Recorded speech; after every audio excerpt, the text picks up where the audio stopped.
বিসমিল্লাহির রহমানির রহিম। আসসালামু আলাইকুম সুপ্রিয় শিক্ষার্থীরা, আপনাদের সবাইকে আমাদের আজকের T20 ফিনান্সের দ্বিতীয় পত্রের ক্লাসে স্বাগত জানাচ্ছি। বেসিক্যালি আমাদের এই ক্লাসগুলো হচ্ছে এইচএসসি 26 ব্যাচের জন্য, যাদের কলেজগুলোতে টেস্ট পরীক্ষা চলতেছে তাদেরকে হচ্ছে একটা পূর্ণাঙ্গ প্রিপারেশন নেওয়ার জন্য বিষয়ভিত্তিক আমাদের এই T20 ফরম্যাটের ক্লাসগুলো চলতেছে, যেখানে আমরা হচ্ছে গুরুত্বপূর্ণ এমসিকিউ এবং হচ্ছে সৃজনশীল প্রশ্নের সাজেশন দিয়ে থাকি। তবে এইচএসসি 26-এর পাশাপাশি এইচএসসি 27 ব্যাচের ছোট্ট ভাইয়ারা এবং আপুরা যারা কলেজে ফার্স্ট ইয়ারে পড়ছেন তাদের জন্য এই ক্লাসগুলো যথেষ্ট পরিমাণে গুরুত্বপূর্ণ। কারণ হচ্ছে আপনাদের ফার্স্ট ইয়ারের পড়াশোনার পাশাপাশি যদি সম্ভব হয় সেকেন্ড ইয়ারের পড়া যদি কিছুটা এগিয়ে রাখতে পারেন তাহলে ভালো ফলাফল তো আপনিই করবেন। আচ্ছা, তো শুরুতেই একটু যারা যারা ক্লাসে জয়েন করছেন সবাই একটু প্রত্যেকের বন্ধুবান্ধবদেরকে একটু মেনশন করার চেষ্টা করবেন, যেহেতু এটা ফ্রি ক্লাসে আমরা যত বেশি সম্ভব উপস্থিতি এইটা সবার কাছ থেকে আশা করছি। আমাদের এই ক্লাসটা হচ্ছে বেসিক্যালি কমার্সের স্টুডেন্টের জন্য।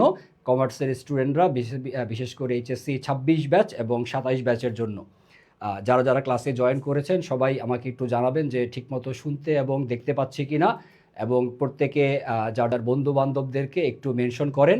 সম্ভব হলে আপনাদের কলেজের গ্রুপে যদি পারেন একটু শেয়ার করে রাখবেন, কারণ আজকের ক্লাসটা খুবই গুরুত্বপূর্ণ হতে যাচ্ছে। ফিনান্সের দ্বিতীয় পত্র টেস্ট পরীক্ষাতে তো আসবেই। টেস্ট পরীক্ষায় ফিনান্স দ্বিতীয় পত্রে সর্বোচ্চ নাম্বার প্রাপ্তির লক্ষ্যে হচ্ছে আমাদের এই আজকের এই ক্লাসের আয়োজন। তবে আমাদের ফিনান্স, ব্যাংকিং ও বিমা দ্বিতীয় পত্রে হচ্ছে দুইটা অংশ, একটা হচ্ছে ব্যাংকিং আর একটা হচ্ছে বিমা।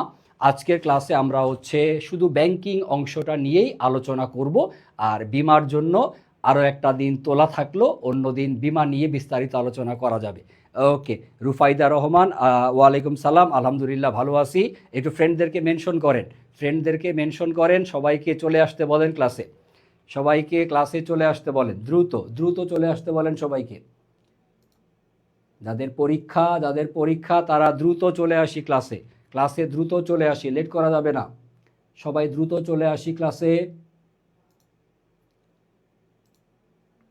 এইচএসসি 26 ব্যাচ, লেট করার কোনো সুযোগ নাই, পরীক্ষাতে ভালো ফলাফল করতেই হবে। পরীক্ষাতে ভালো ফলাফল করতে হলে এই ক্লাসগুলো অবশ্যই আপনাকে গুরুত্ব সহকারে করতেই হবে। ওকে, আজকের ক্লাসে আমরা যা শিখতে যাচ্ছি সেটা হচ্ছে আমাদের ব্যাংকিং অংশের যে গুরুত্বপূর্ণ অধ্যায়গুলো সেগুলো আমরা সবার শুরুতে জেনে নিব, এবং কোন অধ্যায় থেকে কোন কোন টপিকগুলো আমাদের জন্য বেশি গুরুত্ব বহন করে সেইটা আমরা সবার শুরুতে একটু ফাইন্ড আউট করে নিতে চাই।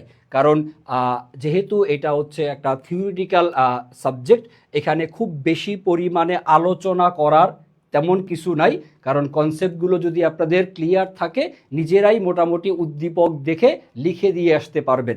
তবে খুঁজে বের করার দরকার যে আমি প্রত্যেকটা অধ্যায় থেকে কোন কোন অংশটা খুব ভালো মতো পড়ব, সেইটা আমাদের সবার আগে বুঝে নেওয়ার দরকার। ওকে, আমাদের বোর্ডে হচ্ছে আমাদের ব্যাংকিং অংশের যে 9টা চ্যাপ্টারের নাম দেওয়া আছে। এই 9টা চ্যাপ্টারের নাম দেওয়া আছে শুধু দেখার জন্য না, এই 9টা চ্যাপ্টার থেকে আমরা একটু বিশ্লেষণ করে বের করার চেষ্টা করব যে কোন অধ্যায়ের কোন অংশটা আমাদের জন্য খুব বেশি পরিমাণে গুরুত্বপূর্ণ হতে যাচ্ছে। ওকে, সবাই একটু আমাকে জানান যে সব কিছু ঠিকঠাক মতো শুনতে এবং দেখতে পাচ্ছেন কি না। সব যদি ঠিকঠাক থাকে তাহলে আমরা আমাদের ক্লাসের আলোচনা শুরু করে দিতে চাই। একটু সবাই জানাবেন সব কিছু ঠিকঠাক মতো দেখতে শুনতে পাচ্ছি কিনা, সবাই যার যার টাইম লাইনে ক্লাসটা শেয়ার করছি কিনা। সবাই একটু ক্লাসটা শেয়ার করে রাখেন, ক্লাসটা যত বেশি সম্ভব শেয়ার করবেন তত বেশি লোকজনের উপস্থিতি বাড়বে। শুধু পরীক্ষাতে আপনি ভালো ফলাফল করলে হবে, অন্যদেরকে তো একটু ভালো করার সুযোগ দিতে হবে।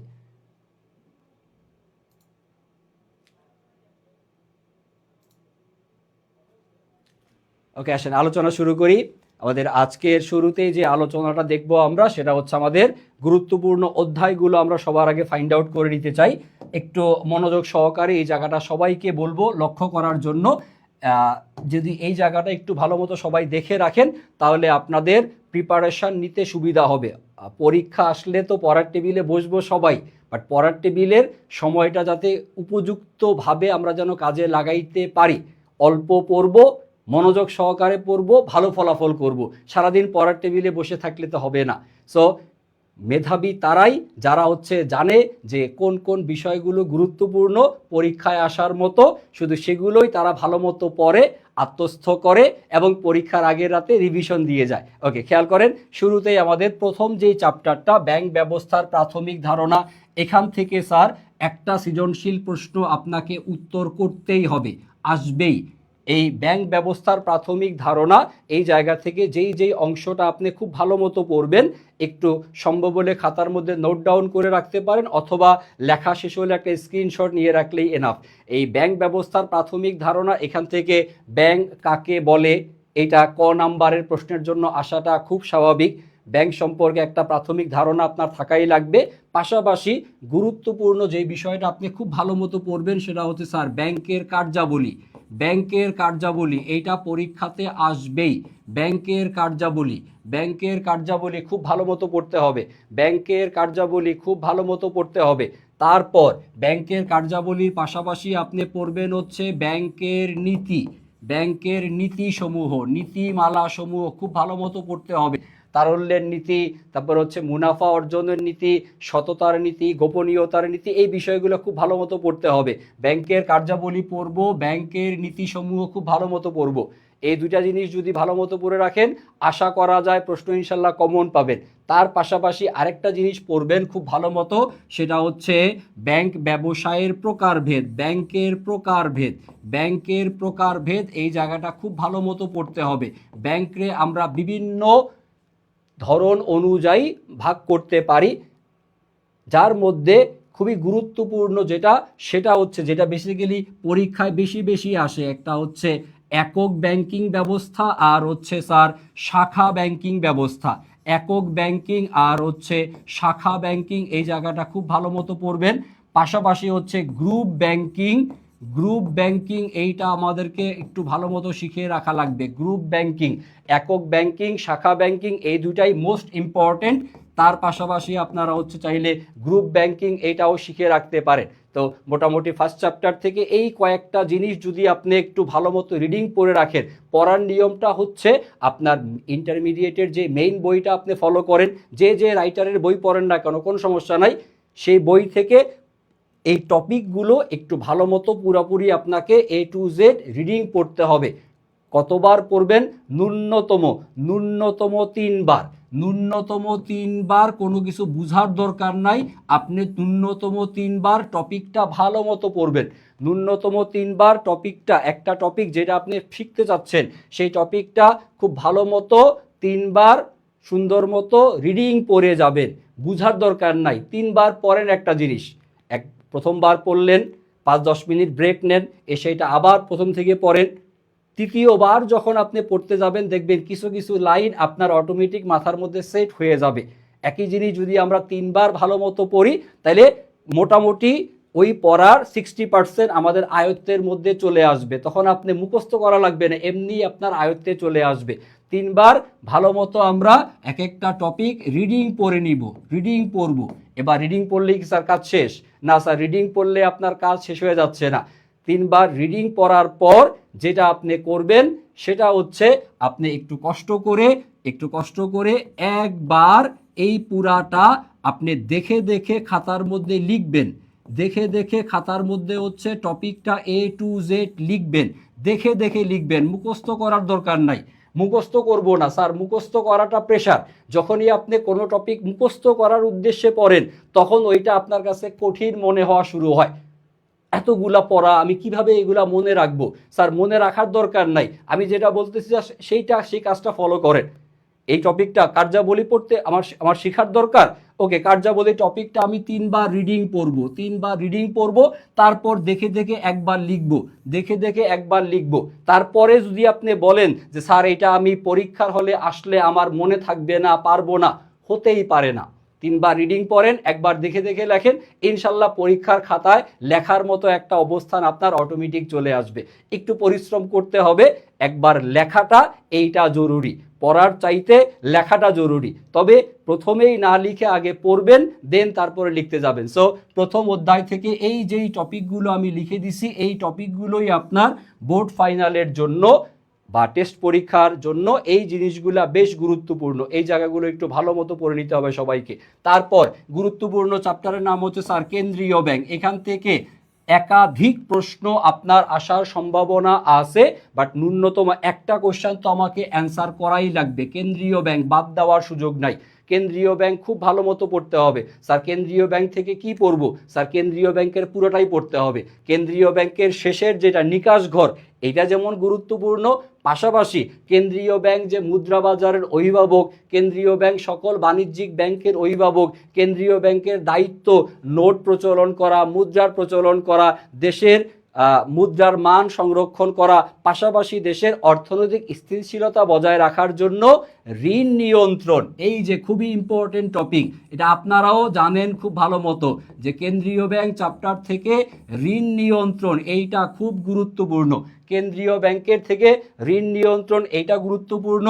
শুরুতে কেন্দ্রীয় ব্যাংকের কার্যাবলী এইটা যেমন পড়বেন, পাশাপাশি ঋণ নিয়ন্ত্রণ এই টপিকটা পড়বেন, পাশাপাশি নিকাশ ঘর, নিকাশ ঘর এইটা একটু ভালো মতো পড়ে রাখবেন। নিকাশ ঘর জাস্ট এই তিনটা জায়গায় যদি ভালো মতো টাচ করে আসতে পারেন, ইনশাল্লাহ কেন্দ্রীয় ব্যাংকের যেই টাইপেরই প্রশ্ন আসুক আমরা সমাধান করে দিয়ে আসতে পারবো। So chapter number 1, chapter number 2 বাদ দেওয়ার কোনো সুযোগ নাই। তারপর বাণিজ্যিক ব্যাংক যেই চ্যাপ্টারটা, এইটা চাইলে আপনি স্কিপ করতে পারেন, আর যদি পড়তে চান শুধু বাণিজ্যিক ব্যাংক থেকে বাণিজ্যিক ব্যাংকের কার্যাবলী এই টপিকটুকু পড়ে রাখেন। তবে কেন্দ্রীয় ব্যাংক চ্যাপ্টারের মধ্যেই বাণিজ্যিক ব্যাংক নিয়ে ম্যাক্সিমাম আলোচনা চলে আসে। সেই ক্ষেত্রে আপনার কেন্দ্রীয় ব্যাংক চ্যাপ্টার খুব ভালো মতো পড়া হলে বাণিজ্যিক ব্যাংক না পড়লেও চলে, কোনো সমস্যা নাই, একই টাইপেরই আলোচনা। তারপরে হচ্ছে ব্যাংক হিসাব চ্যাপ্টারটা থেকে আপনি হচ্ছে হিসাবের প্রকারভেদ এইটা ভালো মতো পড়বেন। হিসাবের প্রকারভেদ, হিসাবের প্রকারভেদ, চলতি হিসাবের প্রকারভেদ, স্থায়ী হিসাবের প্রকারভেদ, কোন হিসাব কার জন্য বেশি উপযোগী, সঞ্চয় হিসাব কারা সংরক্ষণ করবে, কোন কোন হিসাবের জন্য চেক বই দেওয়া হয়, কোন হিসাবের জন্য চেক বই দেওয়া হয় না, জমাতিরিক্ত সুবিধা কারা পেয়ে থাকে, এই বিষয়গুলা একটু ভালো মতো দেখতে হবে। ব্যাংক হিসাবের প্রকারভেদ, ব্যাংক হিসাবের প্রকারভেদ এই জায়গাটা ভালো মতো পড়বো। পাশাপাশি আরেকটা জিনিস পড়ে রাখতে পারেন, এটা হচ্ছে ব্যাংক হিসাব খোলার পদ্ধতি। ব্যাংক হিসাব খোলার পদ্ধতি, ব্যাংক হিসাব খোলার পদ্ধতি এই জায়গাটা দেখতে হবে। ব্যাংক হিসাব খোলার পদ্ধতি, এখানে আপনার চলতি হিসাব খোলার পদ্ধতি, পাশাপাশি হচ্ছে আপনার সঞ্চয় হিসাব খোলার পদ্ধতি, যে স্টেপগুলো আছে এই জায়গাগুলো একটু ভালো মতো দেখতে হবে। ব্যাংক হিসাব খোলার পদ্ধতি, স্থায়ী হিসাব খোলার পদ্ধতি ওইটা জরুরি কিছু না, তার চলতি হিসাব আর হচ্ছে সঞ্চয় হিসাব এই দুইটা ভালো মতো পড়লে এনাফ। ওকে, তারপর খেয়াল করবেন হস্তান্তরযোগ্য ঋণের দলিল। হস্তান্তরযোগ্য ঋণের দলিল চ্যাপ্টারটা কিছুটা কনফিউজিং হতে পারে, একই টাইপেরই নাম, অঙ্গীকারপত্র, ব্যাংক ড্রাফট, পে অর্ডার, অনেকের ঝামেলা লাগতে পারে, চাইলে আপনি এই টপিকটা অ্যাভয়েড করতে পারেন। কারণ আমার নিজের কাছেও এই হস্তান্তরযোগ্য ঋণের দলিল এই চ্যাপ্টারটা খুব বিরক্তিকর লাগে, তারা আপনারা চাইলে বিরক্ত করে এটা বাদ দিয়ে দিতে পারেন, সমস্যা নাই। আর যদি কেউ পড়তে চান হস্তান্তরযোগ্য ঋণের দলিল, সেক্ষেত্রে হস্তান্তরযোগ্য দলিল কোনগুলো, হস্তান্তর অযোগ্য কোনটা সেটা পড়বেন। বিনিময় বিলের সাথে আপনার ব্যাংক ড্রাফট বা আজ্ঞাপত্রের পার্থক্য দেখে নিতে পারেন। এই বিষয়গুলো এমসিকিউর জন্য কাজে লাগবে, পাশাপাশি আপনি সৃজনশীল যদি আসে অ্যান্সার করে দিয়ে আসতে পারবেন। আচ্ছা, তাহলে আমরা গুরুত্ব দিয়ে পড়তে বলতেছি আপনাকে যেই চ্যাপ্টারগুলো, একটু খেয়াল করে দেখেন, আমি আরেকবার বলে দিচ্ছি। গুরুত্ব দিয়ে পড়তে বলছি যেটা, চ্যাপ্টার নাম্বার 1 খুব ভালো মতো পড়তে হবে, চ্যাপ্টার নাম্বার 2 ভালো মতো পড়তে হবে, চ্যাপ্টার নাম্বার 4 ভালো মতো পড়তে হবে। তারপর যেটা পড়বো চেক, চেক চেক চেক বিনিময় বিল অঙ্গীকারপত্র, চেক বিনিময় বিল অঙ্গীকারপত্র। এখান থেকে স্যার দাগ কাটা চেক, দাগ কাটা চেক খুব ভালো মতো পড়বেন। দাগ কাটা চেক আসবেই পরীক্ষাতে। দাগ কাটা চেক সুবিধাগুলো কি কি, কারা কারা এটাতে দাগ কাটতে পারে, এই দাগটা আবার কে মুছে দিতে পারে, এই বিষয়গুলো পড়তে হবে। দাগ কাটা চেকের প্রকারভেদ, সাধারণ দাগ কাটা চেক, বিশেষ দাগ কাটা চেক, যে বাম পাশে যে আমরা দুইটা দাগ দিয়ে রাখি, এই যে চেকের এই যে উপরিভাগের বাম কোণায় যে দাগ দিয়ে রাখি, এটা দাগ কাটা চেক। এর ভিতরে আবার কিছু লেখা টাকা হতে পারে, এইগুলো একটু ভালো মতো দেখতে হবে।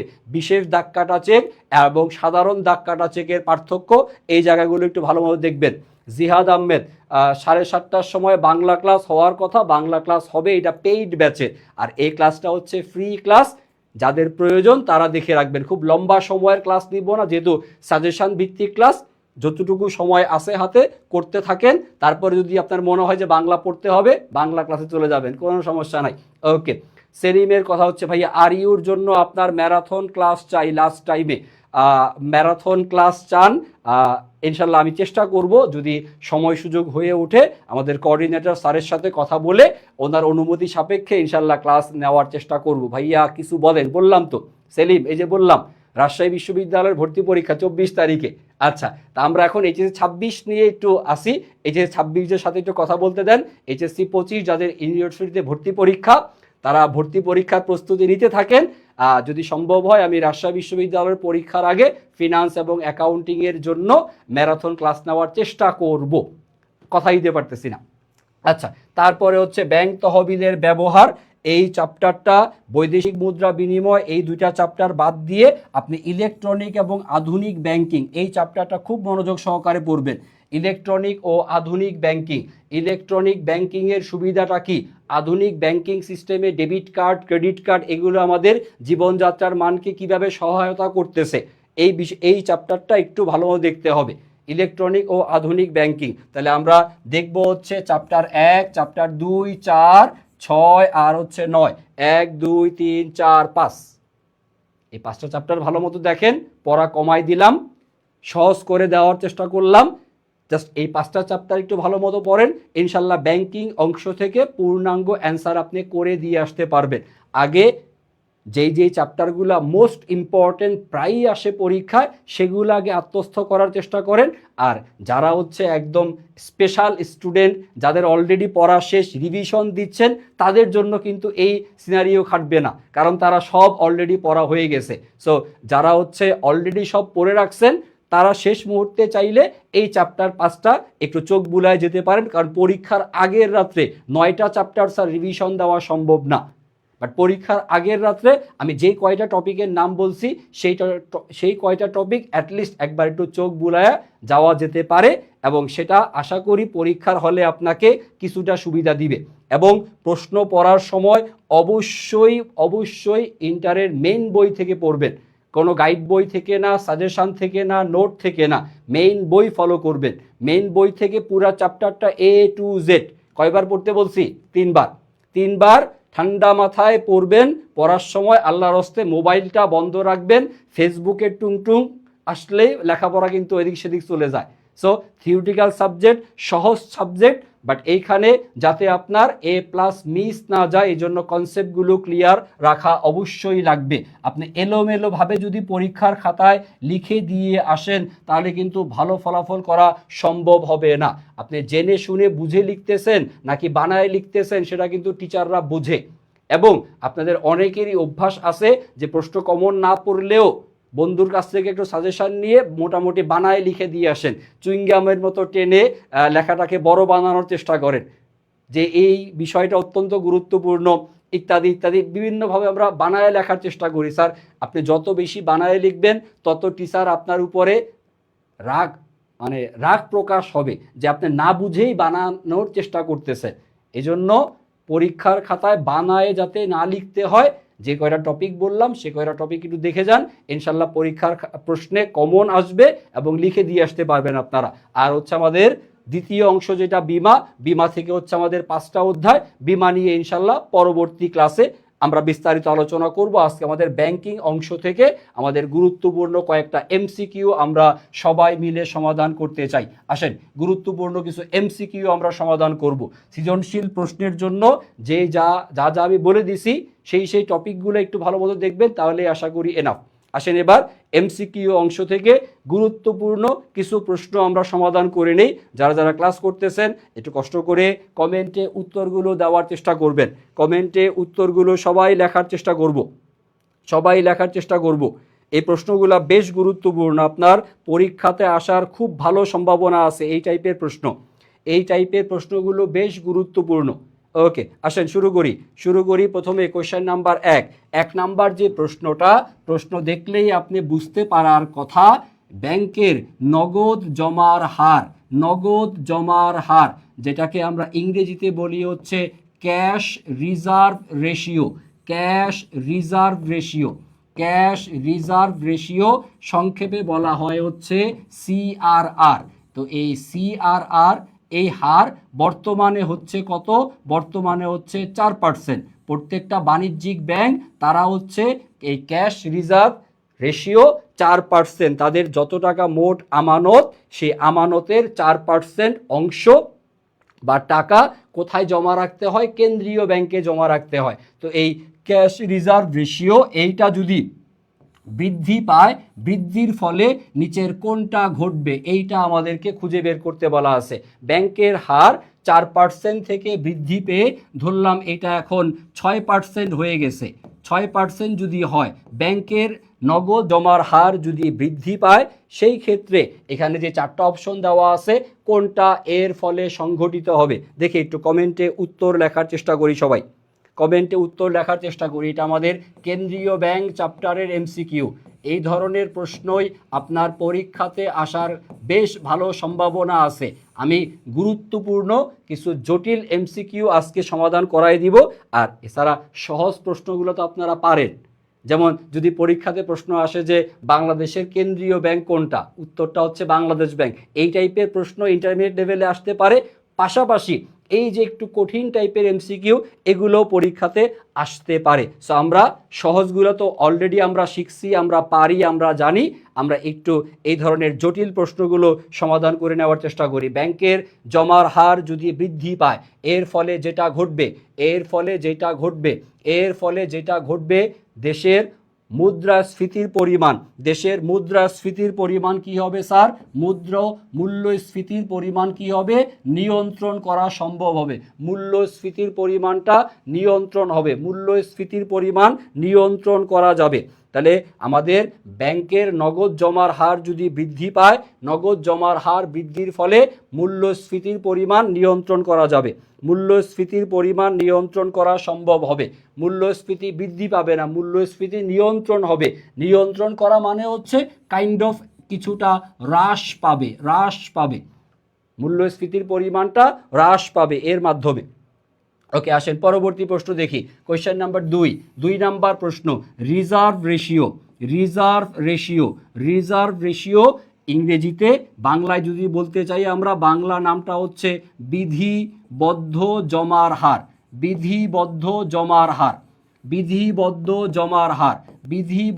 জমার হার, যেটার ইংরেজি নাম হচ্ছে, সংক্ষেপে বলা হয় হচ্ছে এসএলআর। এর এলাবোরেশন আশা করি সবাই জানি। এসএলআর এর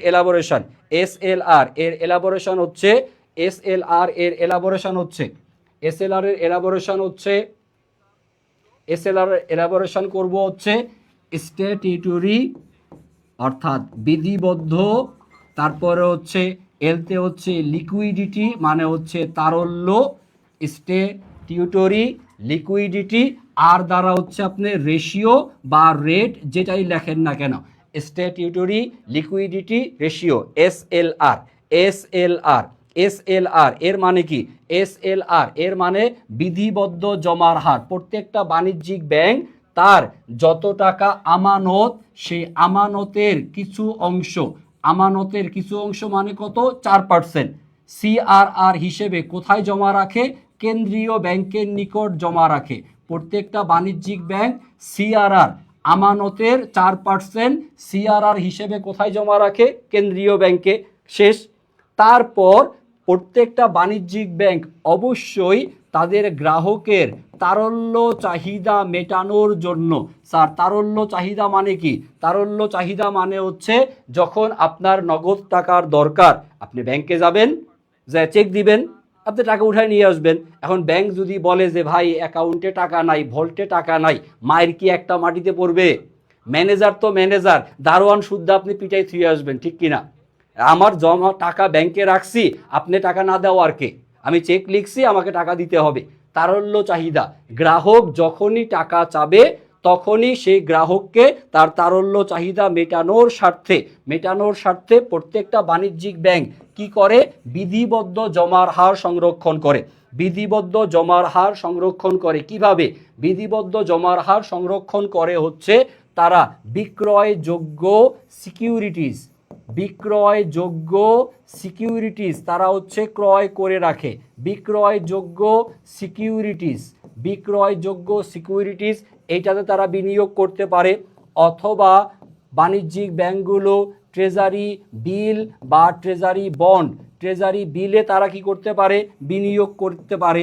তাহলে যেই জায়গাগুলো থেকে খুব দ্রুতই আপনি নগদে রূপান্তর করতে পারবেন এমন জায়গাগুলোতে প্রত্যেকটা বাণিজ্যিক ব্যাংক তার আমানতের একটা নির্দিষ্ট পরিমাণ টাকা কি করে, তারল্য চাহিদা মেটানোর স্বার্থে এই জিনিসগুলোতে সে বিনিয়োগ করে রাখে। এটাই হচ্ছে বিধিবদ্ধ জমার হার। আর এই বিধিবদ্ধ জমার হার সাধারণ বাণিজ্যিক ব্যাংকগুলোর জন্য হচ্ছে বর্তমানে 13%। এসএলআর এর হার হচ্ছে 13% নর্মাল বাণিজ্যিক ব্যাংকগুলোর জন্য। তবে যারা ইসলামিক ধারার ব্যাংকিং ব্যবস্থা তাদের জন্য এই হারটা অনেক কম। স্যার কত পার্সেন্ট? ইসলামী ব্যাংকের জন্য হচ্ছে 5.5%, 5.5%। তবে এই হারগুলো মাঝে মধ্যেই পরিবর্তিত হয়, হার পরীক্ষাতে আসেও না, মুখস্থ করার দরকার নাই, শুধু নামগুলো জেনে রাখলেই এনাফ। তাহলে স্যার রিজার্ভ রেশিও যদি পরিবর্তন হয়, রিজার্ভ রেশিও এসএলআর এর পরিমাণ যদি আমাদের পরিবর্তন হয়, তার মানে এর ফলে নিচের কোনটা প্রভাবিত হবে? আমরা আগে হচ্ছে 13% টাকা জমা রাখতাম, এখন আমরা যদি 13%-এর জায়গায় আমরা যদি 15% টাকা এসএলআর হিসেবে জমা রাখি, অর্থাৎ যদি আমাদের রিজার্ভ রেশিওটা পরিবর্তন করে আমরা বৃদ্ধি পাই, এর পরিমাণ যদি বৃদ্ধি পায়, সেই ক্ষেত্রে আমাদের ঋণ প্রদান ক্ষমতার পরিমাণটা কি হবে? সম্প্রসারণ হবে। যদি এইটা বৃদ্ধি পায় অথবা যদি এটার পরিমাণ হ্রাস পায়, যদি হ্রাস পায় 13% থেকে যদি কমে আসে, তখন আমাদের ঋণ ক্ষমতার সম্প্রসারণ হবে। আর বৃদ্ধি পেলে কিন্তু স্যার আবার ঋণ ক্ষমতার পরিমাণটা সংকুচিত হয়ে যাবে। তাহলে যেহেতু সংকোচনের কথাবার্তা বলে দেওয়া নাই, আমরা সম্প্রসারণ কখন হবে? যখন আমাদের এই রেটটা হ্রাস পেয়ে যাবে। যখন 13% থেকে 11% হচ্ছে, তখন ঋণ প্রদান ক্ষমতা বৃদ্ধি পাবে।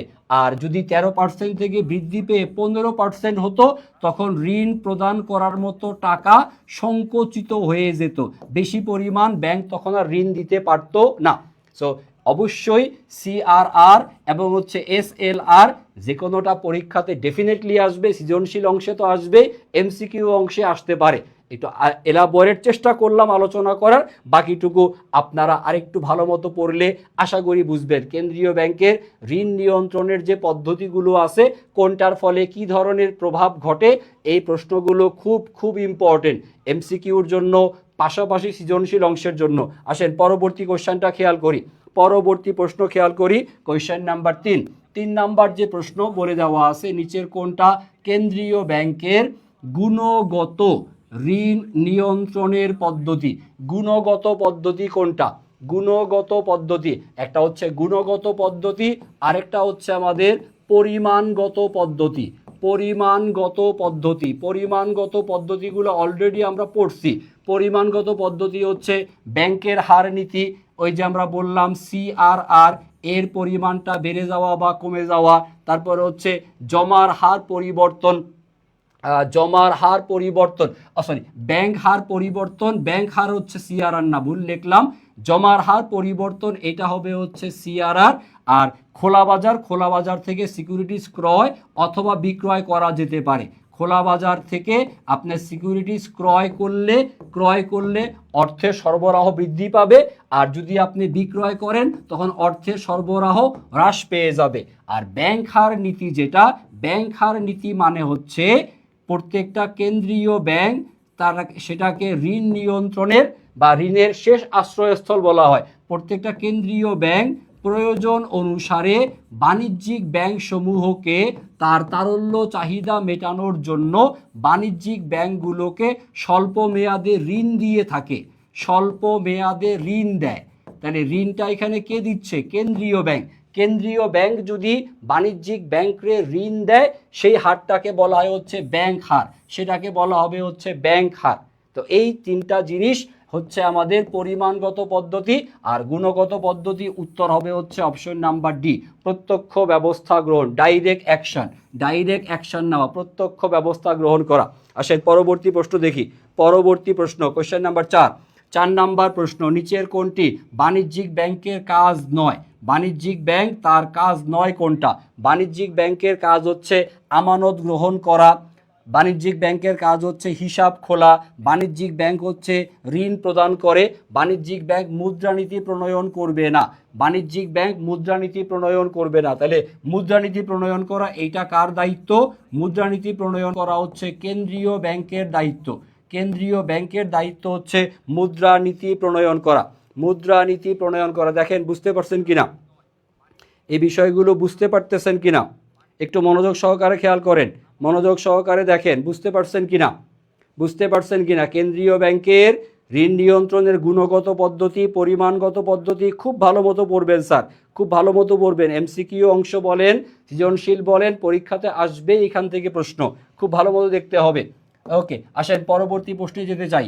পরবর্তী প্রশ্ন, যারা ক্লাস করতেছেন সবাই কমেন্টে উত্তর লিখবেন এবং প্রত্যেকে ক্লাসটা শেয়ার করছেন কিনা একটু জানাবেন প্লিজ। প্রশ্ন ব্যাখ্যা করে কষ্ট করে পড়াচ্ছি, শুধু আপনাদের কাছ থেকে একটু শেয়ার চাই। যার টাইমলাইনে শেয়ার করে রাখেন, পারলে কলেজের গ্রুপে শেয়ার করেন এবং কমপক্ষে 2 জন বন্ধুকে মেনশন করেন, ডাকেন, কান ধরে নিয়ে আসেন। বন্ধু বান্ধবদেরকে আড্ডা দেওয়ার জন্য, ঘুরতে যাওয়ার জন্য তো ঠিকই ডাকতে পারেন, লেখাপড়ার জন্য একটু ডাকেন, লেখাপড়ার জন্য ডেকে নেন বন্ধু বান্ধবদেরকে। আপনার যারা বন্ধু বান্ধব এদিক সেদিক ঘোরাফেরা করে, পরীক্ষার আগের রাত্রে ওয়ান শট ক্লাস দেখে যারা হচ্ছে প্রিপারেশান নেয় তাদেরকে ডাকেন।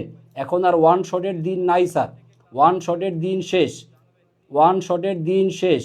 পরীক্ষার আগে জাস্ট আপনি একটা ক্লাস করে সব শিখে ফেলবেন, এই দিন শেষ। এইচএসসি 25 ব্যাচের সাথে এই দিন শেষ হয়ে গেছে। এইচএসসি 25 ব্যাচের রেজাল্ট দেখছেন না মাশাআল্লাহ কেমন হয়েছে? 26 ব্যাচ ফুল সিলেবাস, প্রচুর পড়াশোনা করতে হবে। লেখাপড়ার মান পরিবর্তন হয়ে যাচ্ছে, গতানুগতিক ধারার প্রশ্ন হবে না, ডেপথ থেকে প্রশ্ন আসবে। কনসেপ্ট ক্লিয়ার না থাকলে উত্তর করা সম্ভব হবে না, বুঝে বুঝে পড়তে হবে, বই পড়তে হবে, মেইন বই পড়তে হবে, আর কিচ্ছু না, জাস্ট মেইন বই পড়লেই আমরা পারবো। আসেন পরবর্তী কোশ্চেনটা সবাই একটু উত্তর করি। তৌকির আহমেদ অনেকক্ষণ আগে একটা কমেন্ট করছিলেন, স্যার শুধু আপনার অ্যাকাউন্টিং ফিনান্স পড়ার জন্য কোর্স কিনবো। ধন্যবাদ, কিনলে শুধু অ্যাকাউন্টিং ফিনান্স না, ম্যানেজমেন্ট মার্কেটিং এগুলোও করতে পারবেন, সমস্যা না। আমাদের সমস্ত টিচার ঢাকা বিশ্ববিদ্যালয় ব্যাকগ্রাউন্ডের সবাই খুব ভালো পড়ান, কোনো সমস্যা নাই। ক্লাস দ্রুত ভর্তি হয়ে যান, তৌকির দ্রুত ভর্তি হয়ে যান, আশা করি ভালো সার্ভিস পাবেন। ওকে, আসেন পরবর্তী কোশ্চেন দেখি, নাম্বার 5 নাম্বার প্রশ্ন। ভাই সবাই একটু কমেন্টে উত্তর লিখি, দ্রুত কমেন্টে উত্তর লিখি। ব্যাংকার আর হচ্ছে গ্রাহক, ব্যাংকার যিনি ব্যাংকের কর্মকর্তা আর হচ্ছে গ্রাহক যিনি আমানতকারী, এই দুইজনের মধ্যে যে সম্পর্ক, যে রিলেশনশিপ, এই সম্পর্কের মধ্যে নিম্নলিখিত কোনটা অন্তর্ভুক্ত নয়? কোনটা এর অন্তর্ভুক্ত নয়? ব্যাংকার এবং হচ্ছে গ্রাহকের মধ্যে কোন সম্পর্কটা অন্তর্ভুক্ত নয়? খেয়াল করে দেখেন, ব্যাংকারের দায়িত্ব হচ্ছে গ্রাহকের তথ্য কি রাখবে? গোপন রাখবে। আপনি ব্যাংকে গিয়ে যদি বলেন যে জনাব করিমের অ্যাকাউন্টে কত টাকা আছে আমাকে বলেন, বলবে? দারোয়ান ডাকবে, এই যে চোর চলে আসছে, ধরেন তাড়াতাড়ি। তথ্যগুলো অবশ্যই গোপন থাকবে, বাইরে প্রকাশ করা হবে না। তারপরে হচ্ছে গ্রাহকের অর্থ গ্রহণ মানে জমা নেওয়া এবং গ্রাহককে আবার সেই অর্থ কি করা? প্রদান করা, এটা ব্যাংকারের কাজ। গ্রাহকের হিসাব কি করা? দেখাশোনা করা, মনিটরিং করা। সে গ্রাহকের ব্যাংকার হিসেবে গ্রাহকের হিসাবকে সে দেখাশোনা করে রাখে, অথবা গ্রাহকের যে কোনো বিল ব্যাংক সরাসরি পরিশোধ করতে পারে, অথবা গ্রাহকের কোনো রাজস্বের টাকা ব্যাংক আদায় করতে পারে, দেখাশোনা করে। তবে দেখাশোনা এমনি করবে না, গ্রাহকের হিসাব থেকে ব্যাংক কি করবে? চার্জ কেটে রাখবে। ব্যাংক আপনাকে যে সুবিধাগুলো দেয় কোনোটাই বিনামূল্যে না, প্রত্যেকটার জন্য ব্যাংক কি করে? ব্যাংক এখান থেকে সার্ভিস চার্জ কেটে রাখে। তাহলে খেয়াল করে দেখেন, এখানে যে সম্পর্কটা অন্তর্ভুক্ত নয় সেটা হচ্ছে অপশন নাম্বার বি, ব্যাংকের লভ্যাংশ প্রদান করা। ব্যাংকের লভ্যাংশ গ্রাহক তো আর পাবে না, ব্যাংকের লভ্যাংশ কারা পাবে? ব্যাংকের যারা শেয়ার হোল্ডার তারা হচ্ছে ব্যাংকের লভ্যাংশ পাবে, গ্রাহক বা আমানতকারী তারা এই লভ্যাংশ পাবে না। সঠিক উত্তর হচ্ছে অপশন নাম্বার বি। ওকে, পরবর্তী প্রশ্নে যাই, কোশ্চেন নাম্বার 6।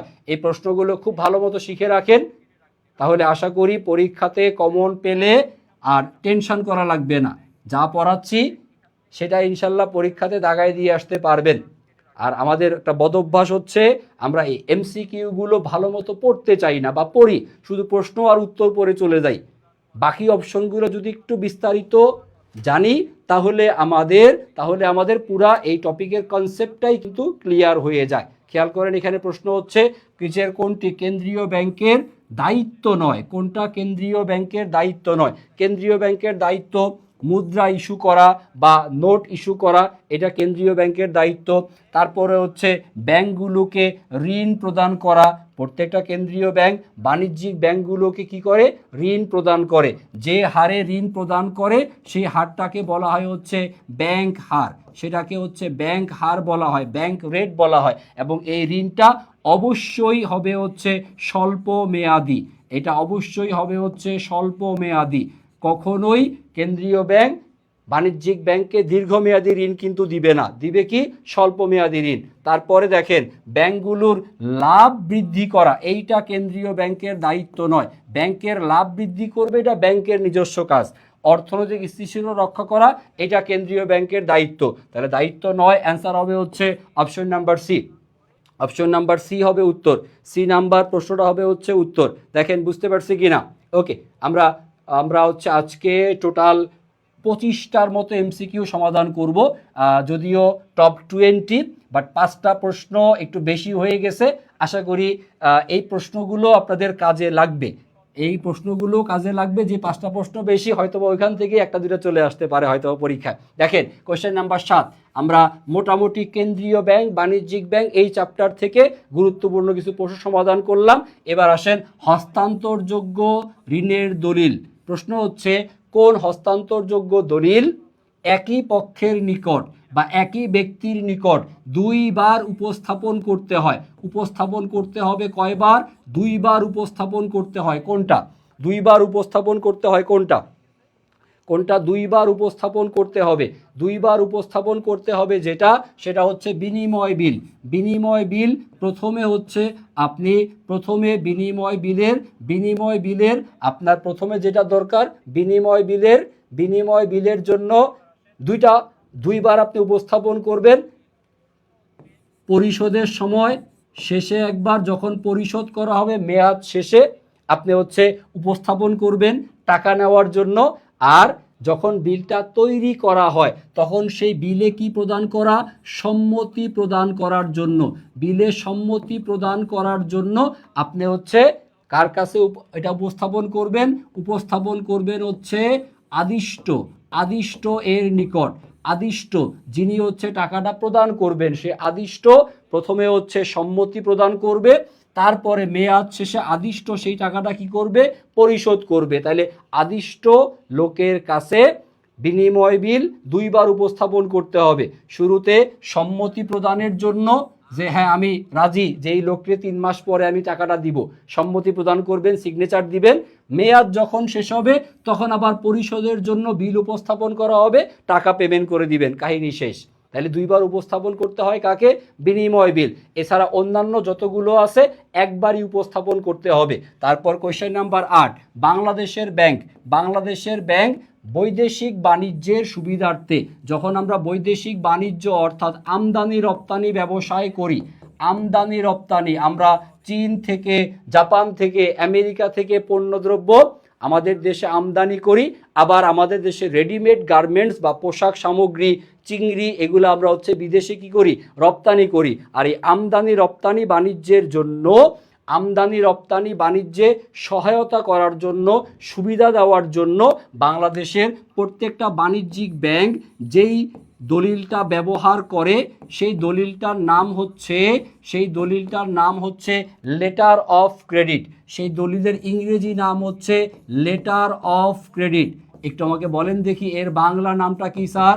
বাংলা নাম কি? Letter of credit. ইংরেজি লিখে রাখলাম, বাংলাটা বলেন সবাই। বাংলা হবে কোনটা?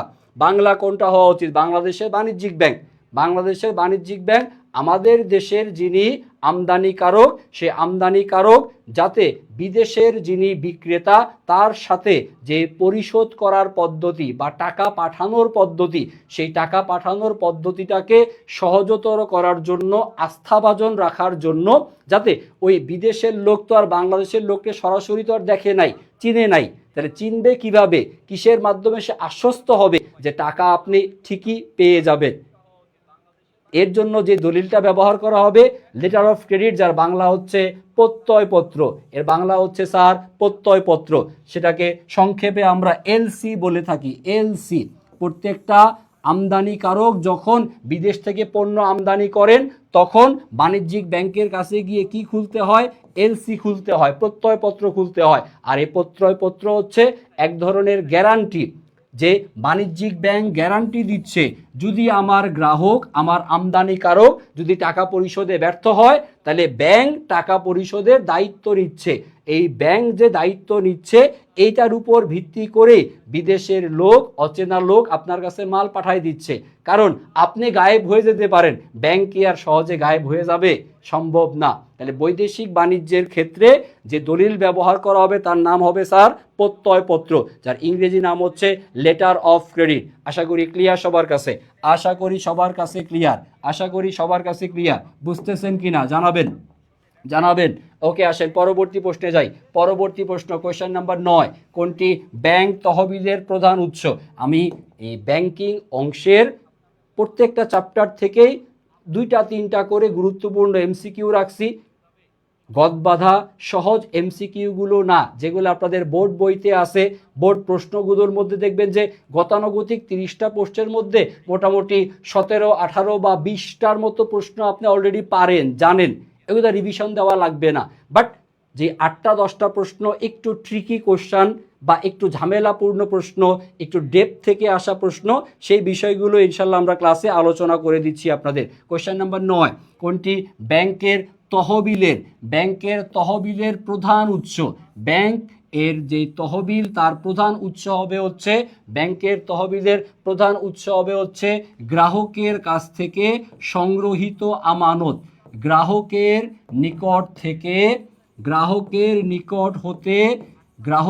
নিকট হতে সংগৃহীত আমানত।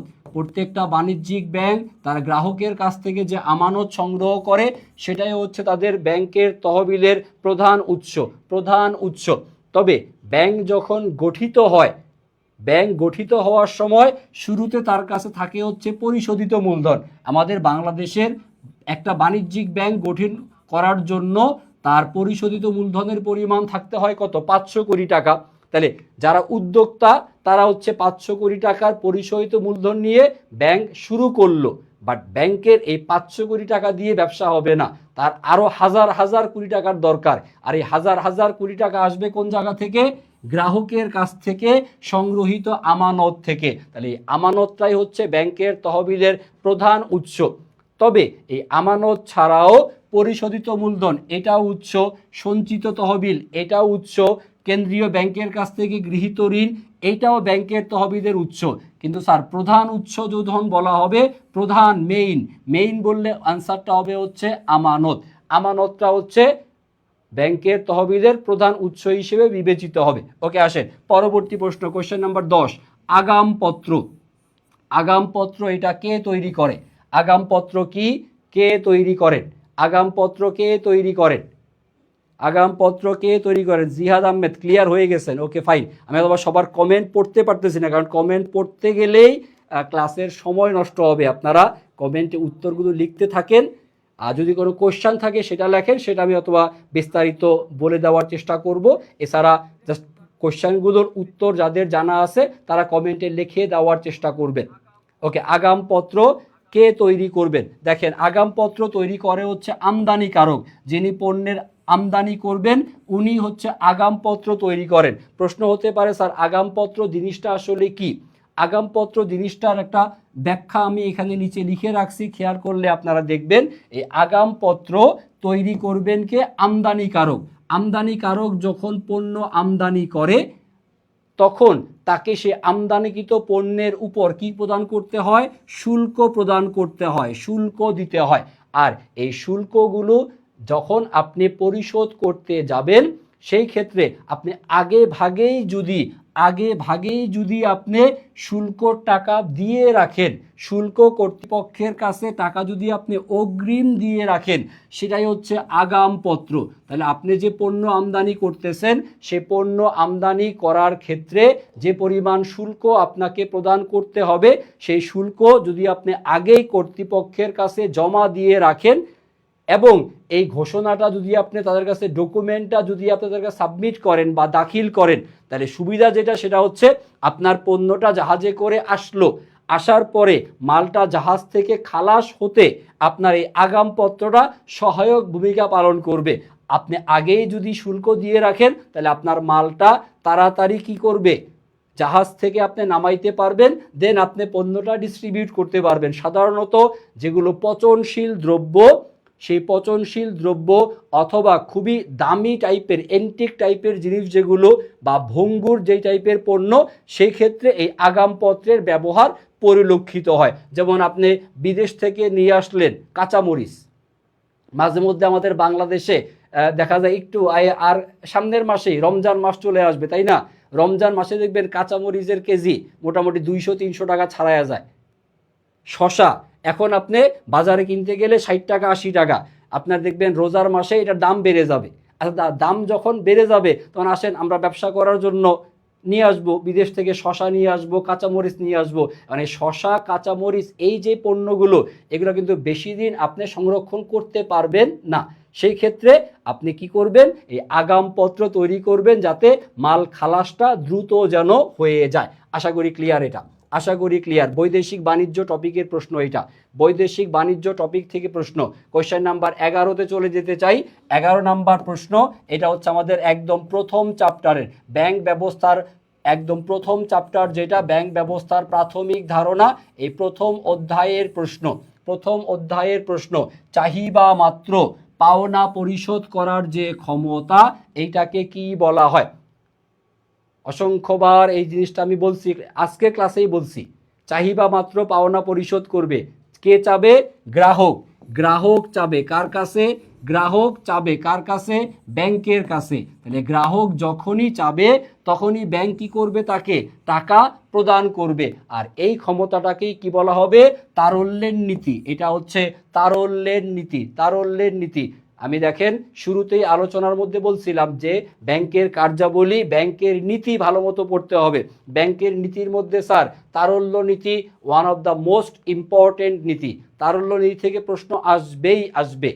পাশাপাশি সচ্ছলতার নীতি, সততার নীতি, সেবার নীতি, এগুলো একটু ভালো মতো পড়বেন। তবে তারল্য নীতিটা খুবই গুরুত্বপূর্ণ। তারল্য নীতি, চাহিদা মাত্র অর্থ পরিশোধ করার সক্ষমতাটাকেই বলা হয় হচ্ছে তারল্য। তারল্য। আসেন পরবর্তী প্রশ্নে যেতে চাই। পরবর্তী প্রশ্ন, এই যেই প্রশ্নটা আমরা দেখতে পাচ্ছি, এই প্রশ্নটা হচ্ছে আমাদের, এই প্রশ্নটা হচ্ছে কেন্দ্রীয় ব্যাংকের ঋণ নিয়ন্ত্রণ পদ্ধতির মধ্যে কেন্দ্রীয় ব্যাংক ঋণ আমানত সৃষ্টি করে। এই ঋণ আমানত সৃষ্টি এই সম্পর্কিত প্রশ্ন। ঋণ আমানত সৃষ্টি, ঋণ আমানত সৃষ্টি। প্রত্যেকটা বাণিজ্যিক ব্যাংক তারা হচ্ছে ঋণ আমানত সৃষ্টি করতে পারে দুইটা উপায়ে ঋণের আমানত সৃষ্টি করা যায়। কিভাবে? আপনি একজন গ্রাহককে ঋণ মঞ্জুর করলেন, তাকে সরাসরি ঋণের টাকা তার হাতে না দিয়ে তাকে একটা হিসাব খুলতে বললেন, সেই হিসাবে টাকাটা আপনি স্থানান্তর করতে পারেন। এইভাবে আপনি এই ঋণের আমানত সৃষ্টি করতে পারেন। ঋণের আমানত সৃষ্টি করা যায় সরাসরি হচ্ছে ঋণ হিসাবে টাকা স্থানান্তর করে, অথবা অন্য কোনো একটা সঞ্চয় হিসাব মানে খোলার মাধ্যমে। এই ঋণ আমানত সৃষ্টি হতে পারে দুই রকমভাবে। দেখেন এখানে প্রশ্ন হচ্ছে ব্যাংকের আমানত জমা আছে কত? 20,000 টাকা, এবং ব্যাংকের তারল্যের হার কত পার্সেন্ট রাখতে হয়? তাকে 16% রাখতে হয়। তাহলে প্রশ্ন হচ্ছে আমাদের যে সর্বোচ্চ আমানত সৃষ্টি হতে পারে কত টাকা? সর্বোচ্চ কত টাকার আমানত এটা সৃষ্টি করতে পারে? 20,000 টাকাকে আপনি কত টাকায় রূপান্তর করতে পারছেন? কত টাকার এই 20,000 টাকা থেকে আপনি মোট কত টাকার ঋণ দিতে পারছেন? সর্বোচ্চ কি পরিমাণ আমানত সৃষ্টি করতে পারে? এই ধরনের প্রশ্নের সমাধানের খুব সহজ নিয়ম এইটা। 20,000 টাকা, এইটাকে আপনি ভাগ করে দিবেন। 20,000কে আপনি ভাগ করবেন কি দ্বারা? 20,000কে ভাগ করবেন 16%। 16% কথার মানে কি? 16% কথার মানে হচ্ছে 16/100। জাস্ট টাকার পরিমাণটাকে পার্সেন্টেজ দ্বারা ভাগ করলেই আপনার উত্তর চলে আসবে। ক্যালকুলেটারে করে দেখেন, উত্তর চলে আসবে 20,000 ভাগ হচ্ছে 16%, 20,000 ভাগ 16%। অথবা আমরা যদি এখানে কাটাকাটি করে দেখাই আপনাদের, 20,000 ভাগের পরিবর্তে গুণ চিহ্ন দিলাম, ভগ্নাংশ উল্টে যাবে, নিচে 16 আর উপরে হচ্ছে 100। আমরা 4 দিয়ে যদি কাটাকাটি করি, 4 4-এ 16 আর 4 25-এ 100, 4 দিয়ে যদি 20,000কে কাটা যায় তাহলে হচ্ছে কত? 5,000। 5,000 আর হচ্ছে 25, এটাকে গুণ দিব, 5 25-এ 125 আর সামনে 0 3টা, 1,25,000। দেখেন তো সবাই ক্যালকুলেটারে হিসাব ঠিক আছে কিনা, আমার হিসাব ঠিক আছে কিনা দেখেন তো সবাই, মিলাইতে পারছেন কিনা অ্যামাউন্টটা? সবার অ্যামাউন্টটা মিলছে কিনা আমাকে জানান। সবাই এই অ্যামাউন্টটা মিলাইতে পারছি কিনা? উত্তর 1,25,000 টাকা হয়েছে কিনা সবার? সবার উত্তর 1,25,000 হয়েছে কি না একটু জানান সবাই। সবাই জানান যে উত্তরটা 1,25,000 সবার আসছে কিনা। তাহলে ব্যাংক সর্বোচ্চ কি পরিমাণ আমানত সৃষ্টি করতেছে? 1,25,000 টাকার। 1,25,000 টাকা অ্যান্সার হচ্ছে অপশন নাম্বার সি, 1,25,000 টাকা। এটা হচ্ছে উত্তর। বুঝছি সবাই? বুঝছি? এখান থেকে আরেক ধরনের প্রশ্ন হতে পারে, সেটা হচ্ছে এই রকম লিখে দেই আমি, একটু খেয়াল করে দেখেন। যদি প্রশ্নের মধ্যে বলা হয় যে ব্যাংক হচ্ছে অতিরিক্ত, ব্যাংক অতিরিক্ত কত টাকার ঋণ আমানত সৃষ্টি করবে? অতিরিক্ত কত টাকার ঋণ আমানত সৃষ্টি করবে? ঋণ আমানত সৃষ্টি করবে অতিরিক্ত পরিমাণটা যদি জানতে চায়, অতিরিক্ত পরিমাণ এইটা যদি প্রশ্নে জানতে চাওয়া হয়, আপনাকে সর্বোচ্চ পরিমাণ যখন বের করতে বলা হচ্ছে এইভাবে ক্যালকুলেশন করব। যদি আমাদেরকে অতিরিক্ত এই পরিমাণটা নির্ণয় করতে বলা হয় সেই ক্ষেত্রে ক্যালকুলেশন এটাই থাকবে, ক্যালকুলেশন এইটা। আর সূত্র দরকার নাই, সূত্র কেন মুখস্থ করব? জাস্ট অঙ্কের নিয়মটা শিখে রাখেন, তাইলে আমরা অ্যান্সার লিখে দিয়ে আসতে পারবো। আর যদি আমাদের সৃজনশীল অংশ হয় তখন আবার আমাদেরকে সূত্র লিখে এটা দেখাইতে হবে। এমসিকিউর জন্য তো উত্তর মিলাইতে পারলেই হচ্ছে। অতিরিক্ত পরিমাণটা যদি বের করতে বলা হয়, এখানে টাকার পরিমাণ কত আসছে? 1,25,000। এখান থেকে আপনি বিয়োগ করবেন, লাস্টে গিয়ে বিয়োগ করবেন আপনার মূল টাকাটা। আপনি মূল আমানত ছিল কত? মূল টাকার পরিমাণ ছিল কত স্যার? 20,000 টাকা। তাহলে 20,000 টাকা হচ্ছে আমাদের প্রাথমিক আমানত বা প্রাথমিক জমা। বিয়োগ করে দেই, তাহলে অতিরিক্ত কত টাকার আমানত সৃষ্টি করতেছে? 1,05,000 টাকা। অতিরিক্ত বলা হলে 1,05,000 টাকা অ্যান্সার, আর সর্বোচ্চ বলা হলে অ্যান্সার হবে 1,25,000। এর বাইরে আর নাই। এখানে নিয়ম এই দুইটাই, হয় আপনার সর্বোচ্চরা বের করতে বলবে অথবা অতিরিক্তরা বের করতে বলবে, বললেই আমরা মিলাই ফেলতে পারবো আশা করি। ক্লিয়ার সবার কাছে? বুঝতে পারছি। ওকে। রিফাত ইসলাম, হ্যাঁ, 1,25,000 টাকা। এটা কিসের পরিমাণ? সর্বোচ্চ টাকার পরিমাণ। আর অতিরিক্ত বলা হলে উত্তর হয় 1,05,000। ক্লিয়ার সবার কাছে? ওকে, ফাইন। আসেন পরবর্তী প্রশ্নে যাই। পরবর্তী প্রশ্ন, এগুলোতে আমরা খুব বেশি সময় নষ্ট করব না, জাস্ট প্রশ্নটা ভালো মতো বুঝে নিলে আমাদের এনাফ। আসেন পরবর্তী প্রশ্ন দেখি। কোয়েশ্চেন নাম্বার 13 নাম্বার প্রশ্ন। এটা অলরেডি আলোচনা হয়েছে, একটু ঘুরে প্রশ্নটা আসছে, খেয়াল করেন। সিআরআর মানে যেন কোনটা? নগদ জমার হার। সিআরআর মানে কোনটা? নগদ জমার হার। নগদ জমার হার সিআরআর, ক্যাশ রিজার্ভ রেশিও। এই ক্যাশ রিজার্ভ রেশিও ড্যাশ এর উপর, কিসের উপর? ব্যাংক। এখানে ব্যাংক বলতে কাকে বোঝাচ্ছে? বাণিজ্যিক ব্যাংক।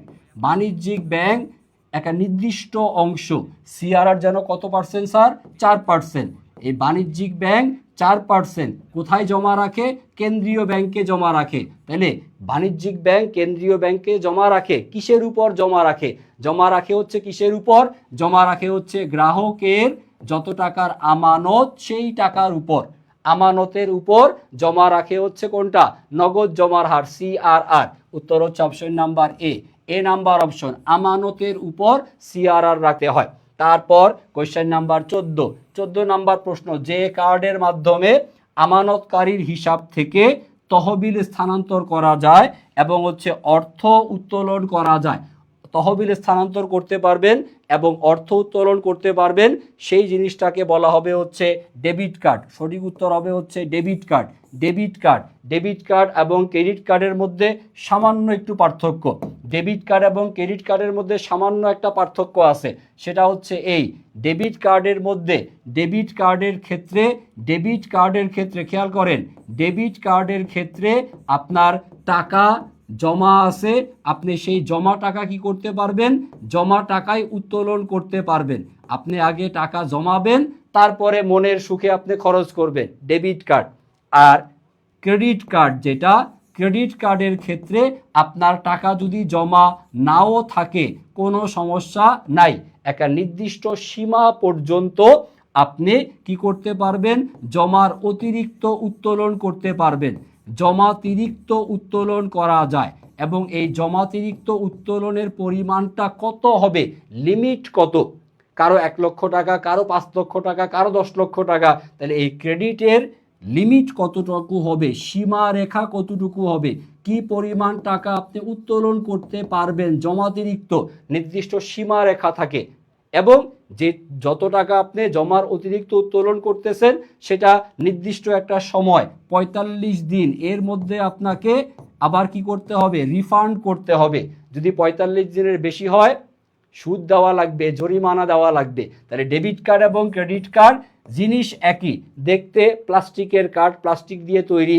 এটা দিয়ে আপনি হচ্ছে এটিএম থেকে টাকা তুলতে পারবেন, আপনি হচ্ছে এটিএমে গিয়ে আপনার পিন নাম্বার দিয়ে টাকা তুলতে পারবেন। তারপরে হচ্ছে আপনি পজ মেশিন, যেটা পয়েন্ট অফ সেলস,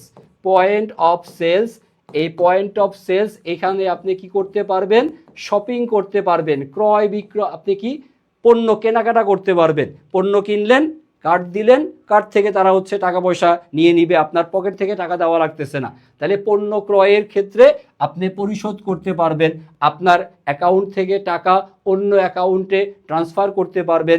সমস্ত সুযোগ সুবিধা ডেবিট কার্ড এবং ক্রেডিট কার্ডের মধ্যে সেম।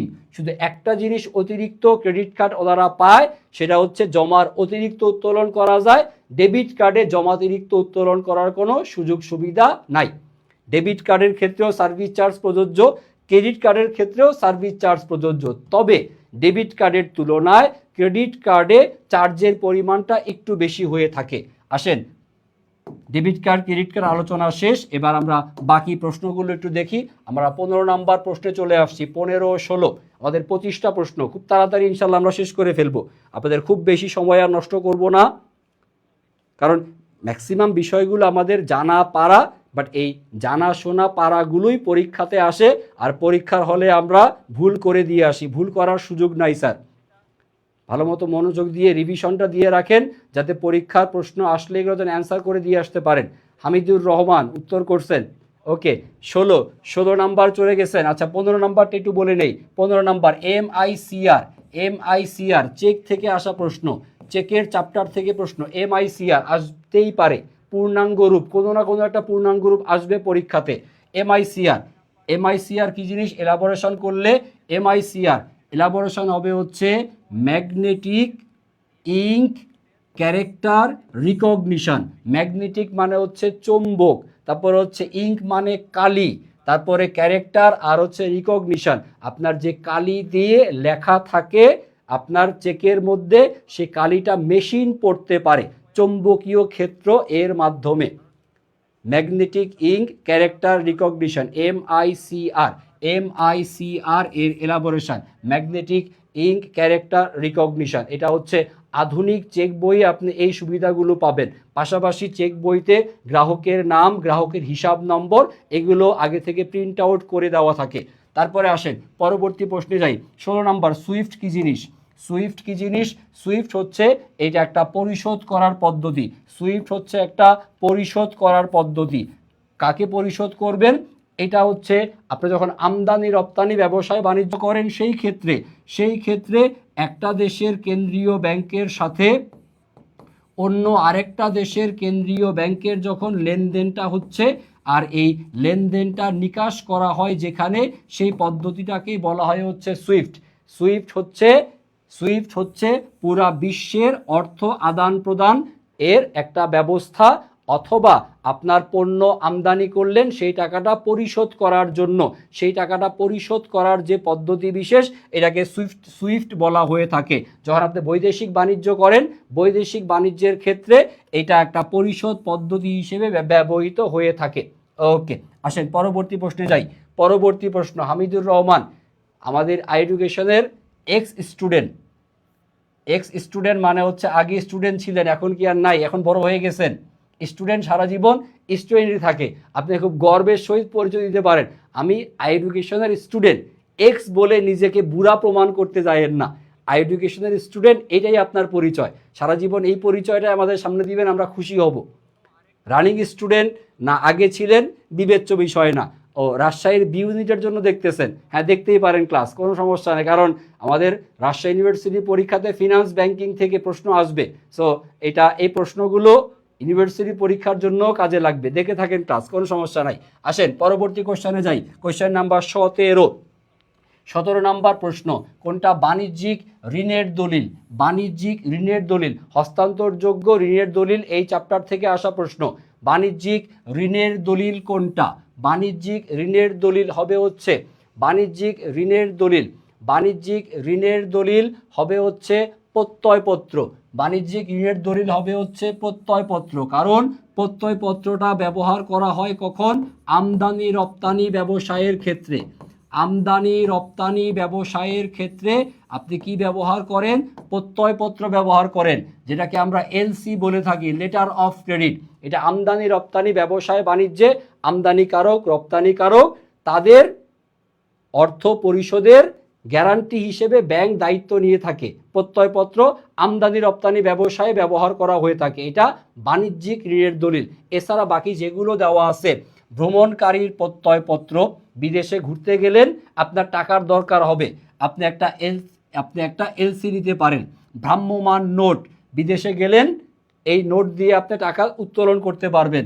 ভ্রাম্যমাণ চেক, এই প্রত্যেকটা বিষয় দেখেন, এখানে একটা বিস্তারিত ব্যাখ্যা লিখে রাখছি আমি। ভ্রমণকারীর প্রত্যয়পত্র, ট্রাভেলার্স লেটার অফ ক্রেডিট, তারপরে ভ্রাম্যমাণ চেক, ট্রাভেলার্স চেক, এই বিষয়গুলো হচ্ছে আপনার ব্যাংকে টাকা জমা আছে, আপনি বিদেশে যখন যাবেন তখন বিদেশে গিয়েও আপনার ব্যাংকিং সুবিধা পাওয়ার ক্ষেত্রে এই বিষয়গুলো ব্যবহার করা হয়। ভ্রাম্যমাণ নোট, ট্রাভেলার্স নোট, দেখেন প্রত্যেকটার মধ্যে ট্রাভেলার্স শব্দটা কিন্তু আছে। ট্রাভেলার্স যিনি হচ্ছে ভ্রমণ করে যাচ্ছেন কোথায়? বিদেশে। তাহলে এই ট্রাভেলার্স চেক এগুলো ঋণের দলিল, তবে অবশ্যই এটা হবে হচ্ছে অবাণিজ্যিক ঋণের দলিল। অবাণিজ্যিক ঋণের দলিল, কারণ এখানে আপনি একজন ব্যক্তি বিশেষকে সুবিধা দিচ্ছেন। এখানে যিনি ভ্রমণকারী ব্যক্তি, এই ভ্রমণকারী ব্যক্তি তিনি হচ্ছে ঋণ সুবিধাটা গ্রহণ করতেছেন। সো এইটা কোনো বাণিজ্যিক উদ্দেশ্যে ব্যবহার করা হচ্ছে না, তাই এগুলোকে বলা হবে অবাণিজ্যিক ঋণের দলিল। এটা কোনো ব্যবসায় বাণিজ্যের ক্ষেত্রে ব্যবহার করা হচ্ছে না। আর ব্যবসায় বাণিজ্যের ক্ষেত্রে ব্যবহার করব আমরা প্রত্যয়পত্র, এলসি লেটার অফ ক্রেডিট, এটা বাণিজ্যিক ঋণের দলিল হিসেবে বিবেচিত হবে। বাণিজ্যিক ঋণের দলিল ছাড়াও ব্যাংকের আজ্ঞাপত্র, তারপরে হচ্ছে পে অর্ডার, বিনিময় বিল, এগুলার মাধ্যমেও ব্যাংক আপনাকে ঋণ প্রদান করতে পারে। তাহলে আপনার প্রশ্নে উত্তর প্রত্যয়পত্র, এর পাশাপাশি ব্যাংকের আজ্ঞাপত্র, পে অর্ডার, বিনিময় বিল, এগুলোকেও আমরা বাণিজ্যিক ঋণের দলিল হিসেবে চিহ্নিত করতে পারি। সো এই নামগুলো একটু ভালো মতো জেনে রাখবেন। তাহলে আমরা শিখলাম বাণিজ্যিক ঋণের দলিল, অবাণিজ্যিক ঋণের দলিল। বাণিজ্যিক যেটা ব্যবসায়ের উদ্দেশ্যে ব্যবহার করা হবে, আর যেগুলো ব্যক্তি স্বার্থে ব্যবহার করা হবে সেগুলো হবে হচ্ছে অবাণিজ্যিক। আশা করি ক্লিয়ার। হামিদুর রহমান, আপনার উত্তর সঠিক। স্যার ব্যাখ্যা বুঝতেছেন তো? প্রশ্ন এটাই আসবে এমন না, প্রত্যয়পত্রের জায়গায় পে অর্ডার দেওয়া থাকতে পারে। সো সবগুলোই আমাদের জেনে রাখার দরকার। আসেন পরবর্তী প্রশ্নে যাই। কোয়েশ্চেন নাম্বার 18 নাম্বার প্রশ্ন, ব্যাংক হিসাব থেকে আসা প্রশ্ন। আমরা প্রায় শেষের দিকে চলে আসছি, সবাই শেষ মুহূর্তে একটু দ্রুত একটু কমেন্টে উত্তরগুলো লিখি, এবং যারা যারা ক্লাস দেখতেছি একটু কষ্ট করে একটা রিয়্যাক্ট দিয়ে দেন, না হয় একটু অ্যাংরি রিয়্যাক্ট দিলেন, স্যারের পড়া বুঝলাম না রাগ করে চলে গেলাম, অ্যাংরি রিয়্যাক্ট দেন। আর যদি বুঝে থাকেন তাহলে না একটা লাভ রিয়্যাক্ট দিলেন। ওকে, সবাই একটা রিয়াকশান দিয়ে রাখেন, তাহলে আপনাদের বন্ধু বান্ধবদের কাছেও ক্লাসগুলো পৌঁছাবে। সবাই একটা করে রিয়াকশান দিয়ে রাখি, একটা করে রিয়াকশান, লাভ দেন, এংরি দেন, স্যাড দেন, যেটা মন চায় সেটা বাস দিয়ে রাখেন। ওকে, আসেন কোয়েশ্চেন নাম্বার 18 সমাধান করি। 18 নাম্বার প্রশ্ন, এটা পারবো সবাই, পারবো সবাই। কোন ধরনের হিসাবে গ্রাহকরা জমার অতিরিক্ত ঋণের সুবিধা পেয়ে থাকে? জমার চাইতে অতিরিক্ত উত্তোলন করার সুবিধা থাকে। জমার চাইতে অতিরিক্ত উত্তোলনের সুবিধা কারা পায়? কোন হিসাবে পাওয়া যাবে? চলতি হিসাবের ক্ষেত্রে জমার অতিরিক্ত ঋণ সুবিধা পাওয়া যায়। জমার অতিরিক্ত ঋণের সুবিধা পাওয়া যায় শুধুমাত্র চলতি হিসাবের ক্ষেত্রে গ্রাহকরা জমার অতিরিক্ত ঋণের সুবিধা পেয়ে থাকে। আমরা জানি সবাই যে চলতি হিসাবে কিন্তু কোনো সুদ দেওয়া হয় না। চলতি হিসাবে কোনো সুদ দেওয়া হয় না। চলতি হিসাবে সাধারণত কোনো সুদ হয় না। সুদ পাবেন কোথায়? আপনি সঞ্চয় হিসাবের মধ্যে আপনি সুদ পাবেন। সর্বোচ্চ পরিমাণ সুদ পাবেন কোথায়? সর্বোচ্চ সুদ পাওয়া যাবে স্থায়ী আমানত হিসাবের ক্ষেত্রে, যেটাকে আমরা এফডিআর বলে থাকি, ফিক্সড ডিপোজিট রিসিপ্ট। এফডিআর, এখানে সুদের হারটা সর্বোচ্চ। সঞ্চয় হিসাবে সুদ পাওয়া যাবে, চলতি হিসাবে সুদ পাওয়া যাবে না। তবে কথা আছে, তবে চলতি হিসাব দুই প্রকার, একটা হচ্ছে সাধারণ চলতি হিসাব, আরেকটা হচ্ছে বিশেষ চলতি হিসাব। আর এই বিশেষ চলতি হিসাবের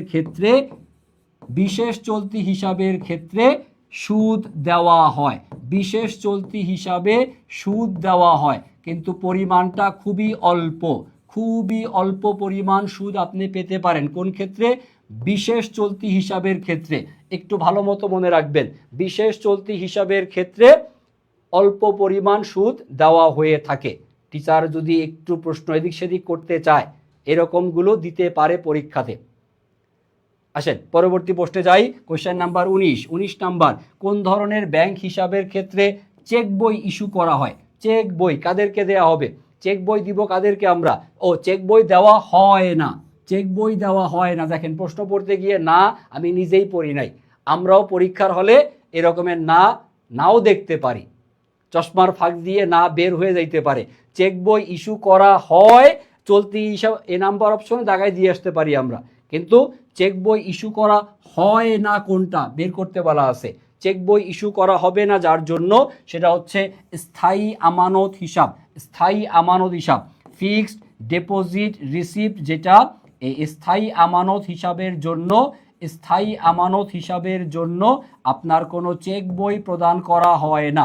এই স্থায়ী আমানতের যে রসিদ বা রিসিপ্ট, এই রসিদটাই আপনি কি করবেন?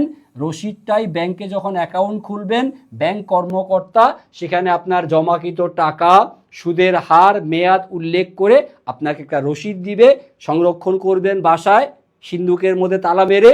মেয়াদ শেষে রসিদ এনে দেখালেই আপনি আপনার জমা টাকা সুদ সমেত ফেরত পেয়ে যাবেন। এখানে কোনো চেক বইয়ের ব্যবহার হয় না। তবে চেক বই দেওয়া হয় চলতি হিসাবের ক্ষেত্রে, চেক বই দেওয়া হয় সঞ্চয় হিসাবের ক্ষেত্রে। সাধারণত চলতি হিসাবের ক্ষেত্রে একটু মোটা, অর্থাৎ 50 পাতার চেক বই দেওয়া হয়, 50 পাতার চেক বই। আর সঞ্চয় হিসাবের ক্ষেত্রে আপনার সাধারণত 20 পাতার চেক বই দেওয়া হয়ে থাকে, 20 পাতার চেক বই দেওয়া হয়ে থাকে। তাহলে সঞ্চয় হিসাব এবং চলতি হিসাবরা তারা হচ্ছে এই চেক বইয়ের সুবিধাটা পেয়ে থাকে। চেক বইয়ের সুবিধা পাবে না কারা? স্থায়ী আমানতের ক্ষেত্রে চেক বইয়ের প্রয়োজন নাই। আসেন পরবর্তী প্রশ্ন। 19টা হয়ে গেছে, আর মাত্র 6টা, আর 3 থেকে 4 মিনিট লাগবে। খুব মনোযোগ দিয়ে বাকি শেষটুকু আমরা দেখে নেই। শেষ ভালো যার, সব ভালো তার। প্রশ্ন নাম্বার 20 নাম্বার প্রশ্ন দেখেন, কোন দলিলের মাধ্যমে একটা ব্যাংক একজন নির্দিষ্ট ব্যক্তিকে নির্দিষ্ট পরিমাণ অর্থ পরিশোধের জন্য বিদেশস্থ প্রতিনিধিকে নির্দেশ দেয়? তাহলে প্রতিনিধিটা কার? প্রতিনিধি হচ্ছে ব্যাংকের একজন প্রতিনিধি যিনি বিদেশে আছেন, তাকে নির্দেশনা দেওয়া হচ্ছে নির্দিষ্ট একজন ব্যক্তি। যেমন আমাদের এখানে হামিদুর রহমান, হামিদুর ভাই, এই হামিদুর ভাই যিনি আমাদের স্টুডেন্ট, এক্স স্টুডেন্ট, এই হামিদুর সাহেবকে নির্দিষ্ট পরিমাণ কত টাকা দেওয়া যায়? আচ্ছা 50,000 টাকা দিয়ে দিলাম। 50,000 টাকা। কোনো একটা ব্যাংক ধরলাম, আমাদের ব্যাংকের নাম হচ্ছে আমাদের জনতা ব্যাংক। জনতা ব্যাংক তার বিদেশে ধরলাম লন্ডনে জনতা ব্যাংকের যে শাখা আছে, সেই লন্ডনের জনতা ব্যাংকের শাখাকে নির্দেশ দিচ্ছে যে হামিদুর রহমান সাহেব যখন লন্ডনে যায় পৌঁছাবে তাকে কত টাকা দিবেন? 50,000 টাকা দিবেন। এই যে অর্থ প্রদানের যে নির্দেশনা, এইটাকে বলা হয় হচ্ছে পে অর্ডার। এটা হচ্ছে পে অর্ডার, এইটার নাম হবে হচ্ছে পে অর্ডার। এটাকে পে অর্ডার বলা হয়ে থাকে। এটা হচ্ছে নগদ অর্থের বেশ ভালো একটা বিকল্প। নগদ অর্থের বিকল্প হিসেবে এইটা ব্যবহার করা যেতে পারে। নগদ অর্থের বিকল্প হিসেবে কি ব্যবহার করা যেতে পারে? পে অর্ডার ব্যবহার করা যেতে পারে। নগদ অর্থের বিকল্প হিসেবে পে অর্ডার ব্যবহার করা যেতে পারে। তারপর কোশ্চেন নাম্বার 21, কেওয়াইসি এটা হচ্ছে ব্যাংক হিসাব চ্যাপ্টারের। ব্যাংক হিসাব চ্যাপ্টারে কেওয়াইসি আপনি পাবেন। কেওয়াইসি যখন ব্যাংকে আপনি হিসাব খুলতে যাবেন, তখন ব্যাংকে আপনাকে কেওয়াইসি ফর্ম থাকে, সেটা ফিল আপ করতে হয়। আর এই কেওয়াইসি ফর্মটার এলাবোরেশন হচ্ছে নো ইউর কাস্টমার। নো মানে জানা, জানবেন কাকে? তোমার কাস্টমার, তোমার গ্রাহককে। গ্রাহক সম্পর্কে জানবেন, গ্রাহকের নাম কি, গ্রাহকের বাপের নাম কি, গ্রাহকের মায়ের নাম কি, গ্রাহকের বউয়ের নাম কি, এগুলা জরুরি না। জরুরি হচ্ছে গ্রাহকের আয়ের উৎস কোনটা, গ্রাহকের আয়ের উৎসটা কি বৈধ না অবৈধ, এইটা আপনাকে জানতে হবে। গ্রাহকের আয়ের উৎস জানবেন আপনি। গ্রাহকের লেনদেনের সীমা আপনি জেনে রাখবেন। লেনদেনের সীমা, যে সর্বোচ্চ এক মাসে সে সর্বোচ্চ কি পরিমাণ টাকা জমা দিতে পারে, সর্বোচ্চ কি পরিমাণ টাকা উঠাইতে পারে।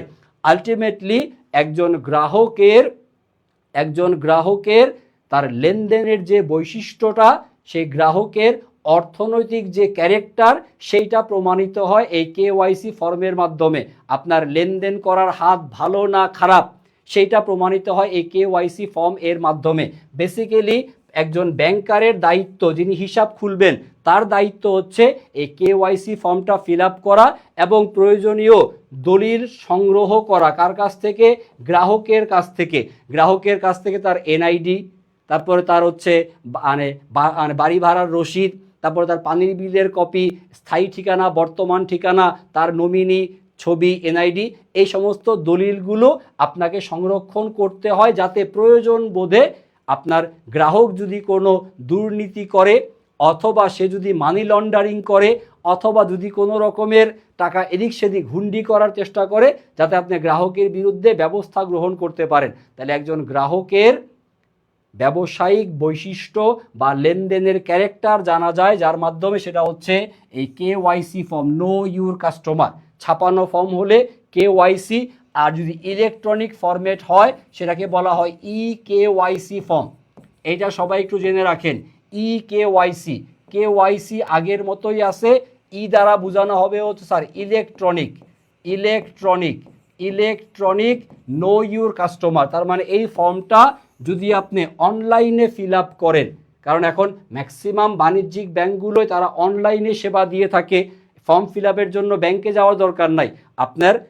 আপনার এই ব্যাংকের যতগুলো অ্যাপ আছে মোবাইলে ব্যবহার করা যেতে পারে, তারপর হচ্ছে ব্যাংকের ওয়েবসাইট থেকে আপনি হচ্ছে তথ্যগুলো সংগ্রহ করতে পারেন। তাহলে প্রত্যেকটা বাণিজ্যিক ব্যাংক, ম্যাক্সিমাম ব্যাংকগুলোতেই হচ্ছে তারা অ্যাপ সুবিধা দিয়ে থাকে। সেই অ্যাপের মধ্যেই আপনি হিসাব খুলতে পারবেন, দলিলগুলো জমা দিতে পারবেন, পাশাপাশি তখন এই কেওয়াইসি ফর্মটাও আপনি সেখানে ফিল আপ করে রাখতে পারবেন। তাহলে অনলাইনে যে ফর্মটা ফিল আপ করবো সেটা হচ্ছে কেওয়াইসি ফর্ম, আর খাতা কলমে যেটা থাকবে ব্যাংকে গিয়ে যেটা করবেন সেটা হচ্ছে কেওয়াইসি ফর্ম। তাহলে গ্রাহকের লেনদেনের বৈশিষ্ট্য জানার জন্য কেওয়াইসি ফর্ম ব্যবহার করা হয়ে থাকে। কেওয়াইসি ফর্মের তথ্যগুলো সঠিকভাবে লেখা হয়েছে কিনা এটা যাচাই করার দায়িত্ব হচ্ছে ব্যাংকারের দায়িত্ব। এই কেওয়াইসি ফর্ম ঠিকমতো ফিল আপ হয়েছে কিনা সেটা জেনে নেওয়া। কোশ্চেন নাম্বার 22-এ যেতে চাই। 22 নম্বর প্রশ্ন, কোনটি হস্তান্তরযোগ্য দলিল? খুব ইম্পর্টেন্ট প্রশ্ন। আপনার অ্যাডমিশন টেস্টে যান, ইন্টারমিডিয়েটের বোর্ড পরীক্ষায় যান, এই টাইপের প্রশ্ন আসবেই, একটা না একটা আসবেই। হস্তান্তরযোগ্য দলিল কোনটা? কোনটা হস্তান্তর করা যাবে? হস্তান্তর করা যাবে যেটা, সেটা হচ্ছে অঙ্গীকারপত্র। অঙ্গীকারপত্র, প্রমিজরি নোট। প্রমিজরি নোট, এইটাও, এই নামটাও থাকে মাঝে মধ্যে পরীক্ষাতে। প্রমিজরি নোট, প্রমিস করা, অঙ্গীকার করা।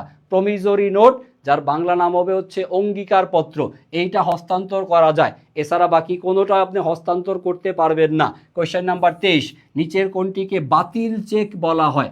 বাতিল চেক বলা হবে। বাতিলকে, বাতিল হচ্ছে বাসি, বাসি চেক। গতকালকে রাত্রেবেলায় ভাত রান্না করছেন, আজকে সকালবেলায় পানি দিয়ে খাইলেন পান্তা ভাত, বাসি ভাত। আর এই চেকের ক্ষেত্রে বাসি চেক যেটা, সেটা হচ্ছে একটা চেকের মেয়াদ। আমরা জানি যে চেকের মেয়াদ থাকে কত সময়? চেকের মেয়াদ থাকে হচ্ছে 6 মাস, অথবা দিন হিসেবে বললে 180 দিন। 6 মাস যদি উত্তীর্ণ হয়ে যায়, মেয়াদ উত্তীর্ণ হলে সেটাকে বাসি চেক বলা হবে। তাহলে চেকের যে তারিখ, সেই তারিখের যদি মেয়াদ উত্তীর্ণ হয়, তখন সেটাকে আমরা বাসি চেক বলবো, অথবা বাতিল চেক হিসেবে অভিহিত করব। বাসি চেক বা বাতিল চেক মানে হচ্ছে মেয়াদ উত্তীর্ণ চেক। মেয়াদ উত্তীর্ণ চেককে বাসি চেক বলা হয়। তাহলে চেকের মেয়াদ হচ্ছে স্যার কত? 6 মাস। আমরা জানি সবাই পে অর্ডারের মেয়াদ কত? পে অর্ডারের মেয়াদ কত মাস? পে অর্ডারের মেয়াদ, পে অর্ডারের মেয়াদ কত মাস? হামিদুর রহমান, তো বলেন দেখি। হামিদুর রহমান বলেন দেখি ভাই, বলেন দেখি, পে অর্ডারের মেয়াদ কত মাস? চেকের মেয়াদ তো আমরা জানি 6 মাস। চেকের মেয়াদ তো জানলাম 6 মাস। পে অর্ডারের মেয়াদ কত মাস? পে অর্ডারের মেয়াদ কত মাস জানি কি না? পে অর্ডারের মেয়াদ, পে অর্ডারের মেয়াদ কত মাস? স্যার পে অর্ডারের কোনো নির্দিষ্ট মেয়াদ নাই। পে অর্ডারের কোনো মেয়াদ নাই। আগে 6 মাস ছিল, বাট পে অর্ডারের কোনো মেয়াদ নেই। এটা একটু ভালো মতো মনে রাখবেন, পে অর্ডারের কোনো মেয়াদ নেই। চেকের জন্য মেয়াদ 6 মাস, কিন্তু পে অর্ডারের কিন্তু কোনো মেয়াদ থাকবে না। Unlimited time, unlimited. ওকে, 23 পর্যন্ত করলাম। লাস্ট দুইটা কোশ্চেন সমাধান করি। কোশ্চেন নাম্বার 24, 24 নাম্বার প্রশ্ন। 24 নাম্বার প্রশ্ন দেখেন, বলা হচ্ছে কোনটি হস্তান্তরযোগ্য দলিল? সঠিক উত্তর কোনটা ছিল? অঙ্গীকারপত্র। এই প্রশ্নটা এখানে রাখার উদ্দেশ্য, এলাবোরেট আকারে লিখে দেওয়া আছে। হস্তান্তরযোগ্য কোনটা, হস্তান্তর অযোগ্য কোনটা। একটু কষ্ট করে একটা স্ক্রিনশট দিয়ে রাখেন, স্ক্রিনশট নিয়ে রাখেন। অথবা যারা আমাদের পেইড ব্যাচের স্টুডেন্ট, তারা তো হচ্ছে তাদের গুগল ড্রাইভে আপনি এই পিডিএফটা পেয়েই যাবেন। আর যারা হচ্ছে পেইড ব্যাচের না, তারা হচ্ছে আমাদের আইএডুকেশনের পেজে মেসেজ করলে আমাদের কাস্টমার সাপোর্ট থেকে আপনাকে এই পিডিএফটা দিয়ে দিবে। কারণ আমাদের এই মোটামুটি অলরেডি আমাদের অ্যাকাউন্টিং সেকেন্ড পেপারের উপরে 2টা ক্লাস হয়েছে, অ্যাকাউন্টিং ফার্স্ট পেপারের উপরে ক্লাস হয়েছে, ম্যানেজমেন্টের উপরে ক্লাস হয়েছে, ফিনান্সের উপরে ক্লাস হচ্ছে। এই প্রত্যেকটা ক্লাস কন্টিনিউ চলবে 31 তারিখ পর্যন্ত। আমাদের 31 তারিখ পর্যন্ত কন্টিনিউ আমাদের এই ক্লাসগুলো চলতে থাকবে। উদ্দেশ্য একটাই, এইচএসসি 26 ব্যাচকে একটু হেল্প করার চেষ্টা করা। যারা হয়তো বা কোথাও ভর্তি হইতে পারতেছেন না, আর্থিক সমস্যা থাকতেই পারে, অথবা লেখাপড়ায় ফাঁকি ঝুঁকি যাওয়ার অভ্যাস থাকতে পারে। যদি কোনো রকমে ফেসবুকে গুদাগুদি করতেছেন, হুট করে ক্লাসটা সামনে চলে আসলো, ক্লাসের পড়া যদি আপনার কাছে ভালো লাগে, আপনি দুষ্টামি বাদ দিয়ে লেখাপড়ায় হয়তোবা বসে যেতে পারেন। ভাই, কার মাধ্যমে যে কার উন্নতি হবে এটা তো বলা সম্ভব না। কোন ক্লাস দেখে আপনার কাছে ভালো লাগবে এটা গ্যারান্টি দিয়ে বলা সম্ভব না। আমরা ট্রাই করতেছি আপনাদেরকে একটু লেখাপড়া মুখী করার জন্য। কারণ ইন্টারমিডিয়েটের বোর্ড ফাইনালে যদি রেজাল্ট খারাপ হয়, আজীবন কিন্তু আপনাকে এই খারাপ রেজাল্ট নিয়েই আপনাকে সামনে আগাইতে হবে। এইচএসসি 25 ব্যাচের যারা আছে, তারা এখন বুঝতেছে ইউনিভার্সিটি ভর্তি পরীক্ষা দিতে গিয়ে জিপিএর গুরুত্ব কত বেশি। ওকে, কোয়েশ্চেন নাম্বার 24, এইচএসসি 26-27, জিপিএ ভালো রাখতে হবে, একটু পড়তে হবে স্যার। ওকে, 24 নাম্বার কোয়েশ্চেন, অঙ্গীকারপত্র হস্তান্তরযোগ্য। তাহলে হস্তান্তরযোগ্য কোনটা কোনটা?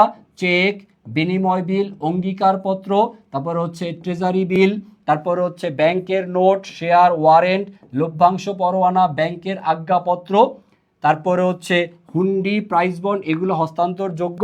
আর যেগুলো হস্তান্তর অযোগ্য, এইটা খুবই ইম্পর্টেন্ট, হস্তান্তর অযোগ্যটা প্রায়ই পরীক্ষায় আসে, হস্তান্তর অযোগ্যটা পরীক্ষাতে আসে। পে অর্ডার, তারপরে মানি অর্ডার, যদি এখন আর মানি অর্ডার ব্যবহার করা হয় না, এখন হচ্ছে বিকাশের মাধ্যমে আমরা লেনদেন করে ফেলতে পারি। পোস্টাল অর্ডার তেমন একটা ব্যবহার করা হয় না। স্থায়ী আমানতের রসিদ, নিবন্ধিত ঋণপত্র, প্রত্যয়পত্র, তারপর হচ্ছে IOU। এটা IOU মানে হচ্ছে এলাবোরেশনটা হচ্ছে I owe you, I owe you, যার বাংলা হচ্ছে আমি ঋণী। কার কাছে? তোমার কাছে ঋণী, আমি ঋণী, আমি ঋণী। এইটা হচ্ছে আই ও ইউ এর এলাবোরেশন। এটা হচ্ছে এক রকমের দলিল। যখন আপনি কাউকে টাকা ধার দিবেন সেই ক্ষেত্রে যদি আপনি দলিলের মধ্যে দাতা গ্রহীতার নাম উল্লেখ করে রাখেন, সেই দলিলটাকে আই ও ইউ বলা হয়। তাহলে স্বীকৃতি দিচ্ছে, যিনি ঋণ নিচ্ছেন উনি স্বীকৃতি দিচ্ছেন যে আমি এই ঋণটা পরিশোধ করব। এটাকে আই ও ইউ বলা হয়ে থাকে সংক্ষেপে, এলাবোরেশন আই ও ইউ। এটা হচ্ছে হস্তান্তর অযোগ্য দলিল সমূহের উদাহরণ। এই জায়গাটা খুব ভালো মতো পড়বেন, এখান থেকে প্রায়ই পরীক্ষাতে প্রশ্ন আসতে দেখা যায়। জাস্ট নামগুলো পড়বেন, হস্তান্তর যোগ্য অথবা হস্তান্তর অযোগ্য, যে কোনো একটা ভালো মতো পড়বেন, দুইটা পড়লেই প্যাস লাগবে। বেশি গুরুত্বপূর্ণ হচ্ছে হস্তান্তর অযোগ্য, এইটা বেশি বেশি পরীক্ষাতে আসে, হস্তান্তর অযোগ্য এইটা ভালো মতো পড়বেন, তাইলেই এনাফ। আসেন আমাদের আজকের ক্লাসের শেষ প্রশ্নে যেতে চাই। শেষ প্রশ্নে যেতে চাই, সেটা হচ্ছে লাস্ট কোশ্চেন, সেটা হচ্ছে ইন্টারনেট ব্যাংকিং এর সুবিধা নয় কোনটা? ইন্টারনেট ব্যাংকিং এর সুবিধা নয় কোনটা? ইন্টারনেট ব্যাংকিং এর সুবিধা নয় যেটা, সেটা হচ্ছে ইন্টারনেট ব্যাংকিং আমাদের কাজকর্মকে সহজ করে, সময় বাঁচায়, সুবিধাজনক, কিন্তু পাসওয়ার্ড সুরক্ষিত রাখা এইটা সুবিধা নয়। পাসওয়ার্ড যদি কেউ জেনে যায় আপনার টাকা কিন্তু যে কেউ হ্যাক করে ফেলতে পারে। বিকাশ থেকে ফোন দিয়ে আপনাকে বলতে পারে আমি বিকাশ থেকে নাহিদ বলছি, আপনার পিন নাম্বারটা দেন, পিন নাম্বার দিবেন, টাকা কিন্তু গায়েব হয়ে যাবে। সো আপনার পাসওয়ার্ড গ্রাহকের দায়িত্ব, পাসওয়ার্ড সুরক্ষিত রাখা এটা হচ্ছে গ্রাহকের নিজের ব্যক্তিগত দায়িত্ব। গ্রাহকের দায়িত্ব হচ্ছে কি? পাসওয়ার্ড সুরক্ষিত রাখা। এখান থেকে আরও কয়েকটা তথ্য একটু ভালো মতো দেখে রাখবেন। বাংলাদেশের এজেন্ট ব্যাংকিং ব্যবস্থা এটা চালু করছে হচ্ছে অগ্রণী ব্যাংক। অগ্রণী ব্যাংক সম্ভবত 2013 সালে দুয়ার ব্যাংকিং এই নামে একটা অ্যাপ চালু করে, যার মাধ্যমে হচ্ছে বাংলাদেশে এজেন্ট ব্যাংকিং শুরু হয়। তারপর হচ্ছে বাংলাদেশে কিউ ক্যাশ, কিউ ক্যাশ এটা চালু করে হচ্ছে জনতা ব্যাংক। তারপরে বাংলাদেশে মোবাইল ব্যাংকিং এই ব্যবস্থাটা, এই প্রশ্নটা করলে ম্যাক্সিমাম স্টুডেন্টরা ভুল করতে পারে যে বাংলাদেশে মোবাইল ব্যাংকিং চালু করছে কে? আমরা মোবাইল ব্যাংকিং বললেই বুঝি কি? মোবাইল ব্যাংকিং বললে আমরা বুঝি হচ্ছে বিকাশ। মোবাইল ব্যাংকিং, মোবাইলের মাধ্যমে টাকা পয়সা বললেই আমরা বলে ফেলি হচ্ছে বিকাশ। আর আমরা জানি বিকাশ হচ্ছে কোন ব্যাংকের? বিকাশ হচ্ছে ব্র্যাক ব্যাংকের। বিকাশ হচ্ছে ব্র্যাক ব্যাংকের একটা, বিকাশ হচ্ছে ব্র্যাক ব্যাংকের MFS মানে হচ্ছে মোবাইল ফিনান্সিয়াল সার্ভিস। ব্র্যাক ব্যাংকের মোবাইল ফিনান্সিয়াল সার্ভিস এর নাম হচ্ছে বিকাশ, বাট এটা কিন্তু বাংলাদেশের প্রথম না। বাংলাদেশে সর্বপ্রথম এই মোবাইল ব্যাংকিং অর্থাৎ MFS মোবাইল ফিনান্সিয়াল সার্ভিস, মোবাইলের মাধ্যমে টাকা পয়সার আদান প্রদান, এটা চালু করছে হচ্ছে ডাচ বাংলা ব্যাংক। নামটা ছিল হচ্ছে রকেট, টাকার রকেট, টাকার রকেট নামে তারা হচ্ছে অ্যাডভার্টাইজমেন্ট করতো। সালটা হচ্ছে 2011 সালের 31শে মার্চ শুরু হয়েছে ডাচ বাংলা ব্যাংকের রকেট। তবে রকেট এখন আর খুঁজে পাওয়া যায় না, ম্যাক্সিমাম জায়গাতে আমরা কি পাই? বিকাশ আর হচ্ছে নগদ। মাঝখানে বেশ ভালো অবস্থানে ছিল, বাট সরকার পতনের পরে মোটামুটি নগদের অবস্থাও খুব একটা আস্থাভাজন অবস্থাতে তারা নাই। নগদ কিন্তু কোনো ব্যাংকের অধীনে না, নগদ হচ্ছে বাংলাদেশ পোস্টাল সার্ভিস, বাংলাদেশ ডাক বিভাগের এই মোবাইল ফিনান্সিয়াল সার্ভিস হচ্ছে নগদ। নগদ কোনো ব্যাংকের সাথে অঙ্গীভূত না। নগদ বাদে বাংলাদেশের যতগুলো মোবাইল ফিনান্সিয়াল সার্ভিস প্রত্যেকটা এক একটা ব্যাংকের জন্য তারা প্রযোজ্য। যেমন আমরা বিকাশ জানি হচ্ছে ব্র্যাক ব্যাংকের, তারপরে নগদ আমাদের রকেট হচ্ছে কি? রকেট হচ্ছে ডাচ বাংলা ব্যাংকের। তারপর আর কয়েকটা জেনে রাখতে পারেন আপনি। উপায়, ইউপে, ইউপে নামে একটা মাঝখানে বেশ ভালো জনপ্রিয় হয়েছিল। ইউপে এটা হচ্ছে ইউসিবি ব্যাংকের জন্য ইউপে ব্যবহার করা হয়। তারপরে হচ্ছে এম ক্যাশ আছে, এম ক্যাশ হচ্ছে আপনার ইসলামী ব্যাংকের জন্য হচ্ছে এম ক্যাশ। এরকমের বিভিন্ন রকমের মোবাইল ফিনান্সিয়াল সার্ভিসগুলো এক একটা ব্যাংক চালু করে রাখছে, তবে বেশ জনপ্রিয়তা পাইছে একটাই, সেটা হচ্ছে কি? বিকাশ। বিকাশের ধারে কাছেই আর তেমন কেউ নাই বললেই চলে, এবং এই সবগুলোই হচ্ছে ইন্টারনেট ও আধুনিক ব্যাংকিং ব্যবস্থার সুযোগ সুবিধা। সো আপডেট তথ্যগুলো যেমন জেনে রাখবেন, আরেকটা তথ্য আপনারা জেনে রাখেন, সেটা হচ্ছে সম্মিলিত ইসলামী ব্যাংক। সম্মিলিত ইসলামী ব্যাংক, সম্মিলিত ইসলামী ব্যাংক বাংলাদেশের পাঁচটা ইসলামী ব্যাংক যারা ছিলেন সেই পাঁচটা ইসলামী ব্যাংকে একীভূত করে নতুন ব্যাংকিং চালু হয়েছে, যার নাম হচ্ছে সম্মিলিত ইসলামী ব্যাংক। সম্মিলিত ইসলামী ব্যাংক, বাংলাদেশের পাঁচটা ইসলামী ব্যাংক তারা একীভূত হয়ে তারা নতুন নামে যাত্রা শুরু করছে, সম্মিলিত ইসলামী ব্যাংক নামে।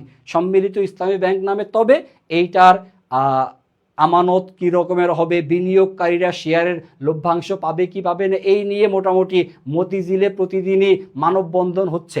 তাই সম্মিলিত ইসলামী ব্যাংক এটা টিকে থাকবে কিনা এটা নিয়ে একটু ডাউট আছে বলা যায়। তবে এখন পর্যন্ত আপডেট তথ্য একটাই, সেটা হচ্ছে পাঁচটা ইসলামী ব্যাংক সেগুলো একসাথে তারা পরিচালিত হবে, নামটা হবে সম্মিলিত ইসলামী ব্যাংক এই নামে। তবে এটা কতদিন কার্যকর থাকে এইটা একটা বেশ দুশ্চিন্তার বিষয় অবশ্যই। ওকে, তাহলে মোটামুটি আমরা গুরুত্বপূর্ণ কিছু এমসিকিউ সমাধান করলাম। আর ক্লাসের শুরুতে গুরুত্বপূর্ণ টপিক আমি বলে দিছি, সৃজনশীল প্রশ্ন এবার প্র্যাকটিস করার দায়িত্ব আপনার।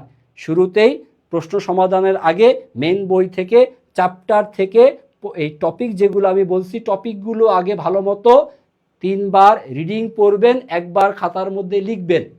একবার যদি আপনি বাসায় খাতার মধ্যে লিখতে পারেন তাহলে ইনশাল্লাহ পরীক্ষার হলে গিয়েও লিখে দিয়ে আসতে পারবেন। তো আমরা আজকে ব্যাংকিং অংশ থেকে গুরুত্বপূর্ণ বিষয়গুলো আলোচনা করলাম। এবার আপনি নিজ দায়িত্বে মেন বই থেকে পড়েন, তারপরে হচ্ছে টেস্ট পেপার যখন বেরোবে টেস্ট পেপার থেকে জাস্ট বোর্ড প্রশ্নগুলো আপনি সলভ করতে গেলে দেখবেন যে টপিকগুলো আগে আমি পড়তে বলছি সেই টপিকগুলো থেকেই ঘুরে ফিরে আপনার প্রশ্ন আসতেছে। আশা করি আমরা সমাধান নিজেরা করতে পারবো। নিজে যতক্ষণ পর্যন্ত পড়ার টেবিলে না বসবেন ততক্ষণ পর্যন্ত ভালো ফলাফল সম্ভব না। ফিনান্স সেকেন্ড পেপার খুব সহজ, ফিনান্স ফার্স্ট পেপারে ম্যাথ আছে একটু কঠিন, বাট ফিনান্স সেকেন্ড পেপারটা সহজ। সহজ সাবজেক্টে A+ যাতে মিস না হয় সেদিকে অবশ্যই লক্ষ্য রাখবেন। এবং ফিনান্সের পাশাপাশি অ্যাকাউন্টিং, ম্যানেজমেন্ট বা মার্কেটিং বা ইকোনমিক্স যার যে সাবজেক্ট আছে কমার্সের সবগুলা গ্রুপ সাবজেক্টে অবশ্যই গুরুত্ব দিবেন। পাশাপাশি ইংরেজিতে ফেল যাতে না আসে, আইসিটি যাতে ভালো করতে পারি, বাংলা যাতে ভালো করতে পারি, 7টা সাবজেক্ট 7টাই আপনাকে খুব ভালো মতো পড়তে হবে। এবং যদি মনে হয় যে না আমি একা সবগুলো বিষয় গুছায় নিতে পারতেছি না, ইম্পর্টেন্ট বিষয়গুলো বের করতে পারতেছি না, তাদের জন্য এইচএসসি 26 ব্যাচের যারা আছেন তারা আমাদের এই কামব্যাক 2.0 যে কোর্স, এই কোর্সে চাইলে আপনারা ভর্তি হইতে পারেন। এবং আমাদের আগামী মাসে ফেব্রুয়ারি মাস থেকে আমাদের শুরু হতে যাচ্ছে ফাইনাল রিভিশন ব্যাচ। সেই ফাইনাল রিভিশন ব্যাচে আমরা হচ্ছে বিভিন্ন শীর্ষস্থানীয় কলেজগুলোর টেস্টের কোশ্চেন পাশাপাশি বোর্ডের যে প্রশ্নগুলো আছে সেগুলো ইনশাল্লাহ আমরা সমাধান করব। এটা আমাদের নতুন কোর্স চালু হবে হচ্ছে ফেব্রুয়ারি মাসে। তবে সেই কোর্সের আগে অবশ্যই কামব্যাক কোর্স থেকে আপনার বেসিক বিষয়গুলো ক্লিয়ার হয়ে নেওয়ার দরকার। সো যাদের বেসিক ক্লিয়ার আছে তারা হচ্ছে ফাইনাল রিভিশন ব্যাচে ভর্তি হইতে পারেন। ফেব্রুয়ারি মাস থেকে ক্লাস শুরু হবে আপ টু বোর্ড এক্সাম পর্যন্ত। আর যারা কলেজে ফার্স্ট ইয়ারে সেকেন্ড ইয়ারে বাদরামি করে বেড়াইছেন তারা ভাই কামব্যাক কোর্সে চলে আসেন। আমাদের সবগুলো ক্লাস রেকর্ডেড আকারে সাজায় গুছায় দেওয়া আছে, PDF দেওয়া থাকবে। জাস্ট মনোযোগ দিয়ে পড়লে আশা করি একটা ভালো ফলাফল করতে পারবেন। আপনার ইন্টারমিডিয়েটের রেজাল্ট আপনার ভবিষ্যৎ নির্দেশ করবে। ইন্টারমিডিয়েটে A+, ভালো বিশ্ববিদ্যালয়, ভালো চাকরি, ভালো জীবন, ভালোভাবে মৃত্যুবরণ। আর ইন্টারমিডিয়েটের একটা খারাপ রেজাল্ট, বিশ্ববিদ্যালয়ে চান্স হচ্ছে না, কোন বিশ্ববিদ্যালয়ে পড়বো খুঁজে পাচ্ছি না, দিন শেষে জাতীয় বিশ্ববিদ্যালয়ে অধিভুক্ত কোনো একটা কলেজে ভর্তি, কোনো রকমে 4 বছরের অনার্স 6 বছরে পাশ করা, চাকরির জন্য হন্য হয়ে খোঁজা, স্যান্ডেলের শুকতলা খুঁয়ে যাওয়া, চাকরি বাকরি পাচ্ছেন না, ইনকাম করতে পারতেছেন না, না নিজের চাহিদা মেটাইতে পারলেন, না বাবা মার জন্য কিছু করতে পারলেন, শেষ বয়সে ধুকে ধুকে মরলেন। সো আপনার এই সময়টা ভাইয়ারা আপুরা প্লিজ, জীবনের এই সময়টা খুবই খুবই এমন একটা সময় যেই সময়টাতে আপনার নিজের এফোর্ট আপনাকে ভালো একটা অবস্থানে নিয়ে যেতে পারে। আর আপনার সামান্য একটু অলসতাই আপনাকে কালের অতল গহ্বরে ঠেলে দিতে পারে। সেই জন্যই যেটা করতে হবে, আপনার বন্ধুবান্ধব আগে সবার আগে ঠিক করেন। আপনার বন্ধুবান্ধব যদি বদমাইশ হয় তাহলে 90% আপনিও বদমাইশি করবেন। আর যদি আপনার বন্ধুবান্ধব হয় কলেজের টপার স্টুডেন্ট, যারা ভালো স্টুডেন্ট, তখন তাদের মতো আপনিও ভালো হইতে শিখবেন। সঙ্গ দোষে লোহা বাসে, এইটা এই বয়সের জন্য একেবারেই সমান তালে প্রযোজ্য। এজন্যই খেয়াল করতে হবে আমাদের বন্ধুবান্ধব নির্বাচনের ক্ষেত্রে দুষ্ট বন্ধুবান্ধব না, পরীক্ষার আগ মুহূর্ত এই সময়টাতে ভালো একটা বন্ধু নির্বাচন করেন যে নিজে লেখাপড়া করে, আপনাকে লেখাপড়া করতে উৎসাহিত করে এবং পাশাপাশি নিজের বাবা মার প্রতি দায়িত্ব পালন করার জন্য, সর্বোপরি নিজে ভালো থাকার জন্য ইন্টারমিডিয়েটে ভালো ফলাফল করার উদ্দেশ্যে একটু প্লিজ লেখাপড়া করতে বসলেই আপনি ভালো ফলাফল করতে পারবেন। সবার ইন্টারমিডিয়েটের ভালো ফলাফল হোক এই কামনা রেখে, এবং আগামীকালকে আবার সন্ধ্যা 7:10 অন্য একটা সাবজেক্টের ক্লাস হবে।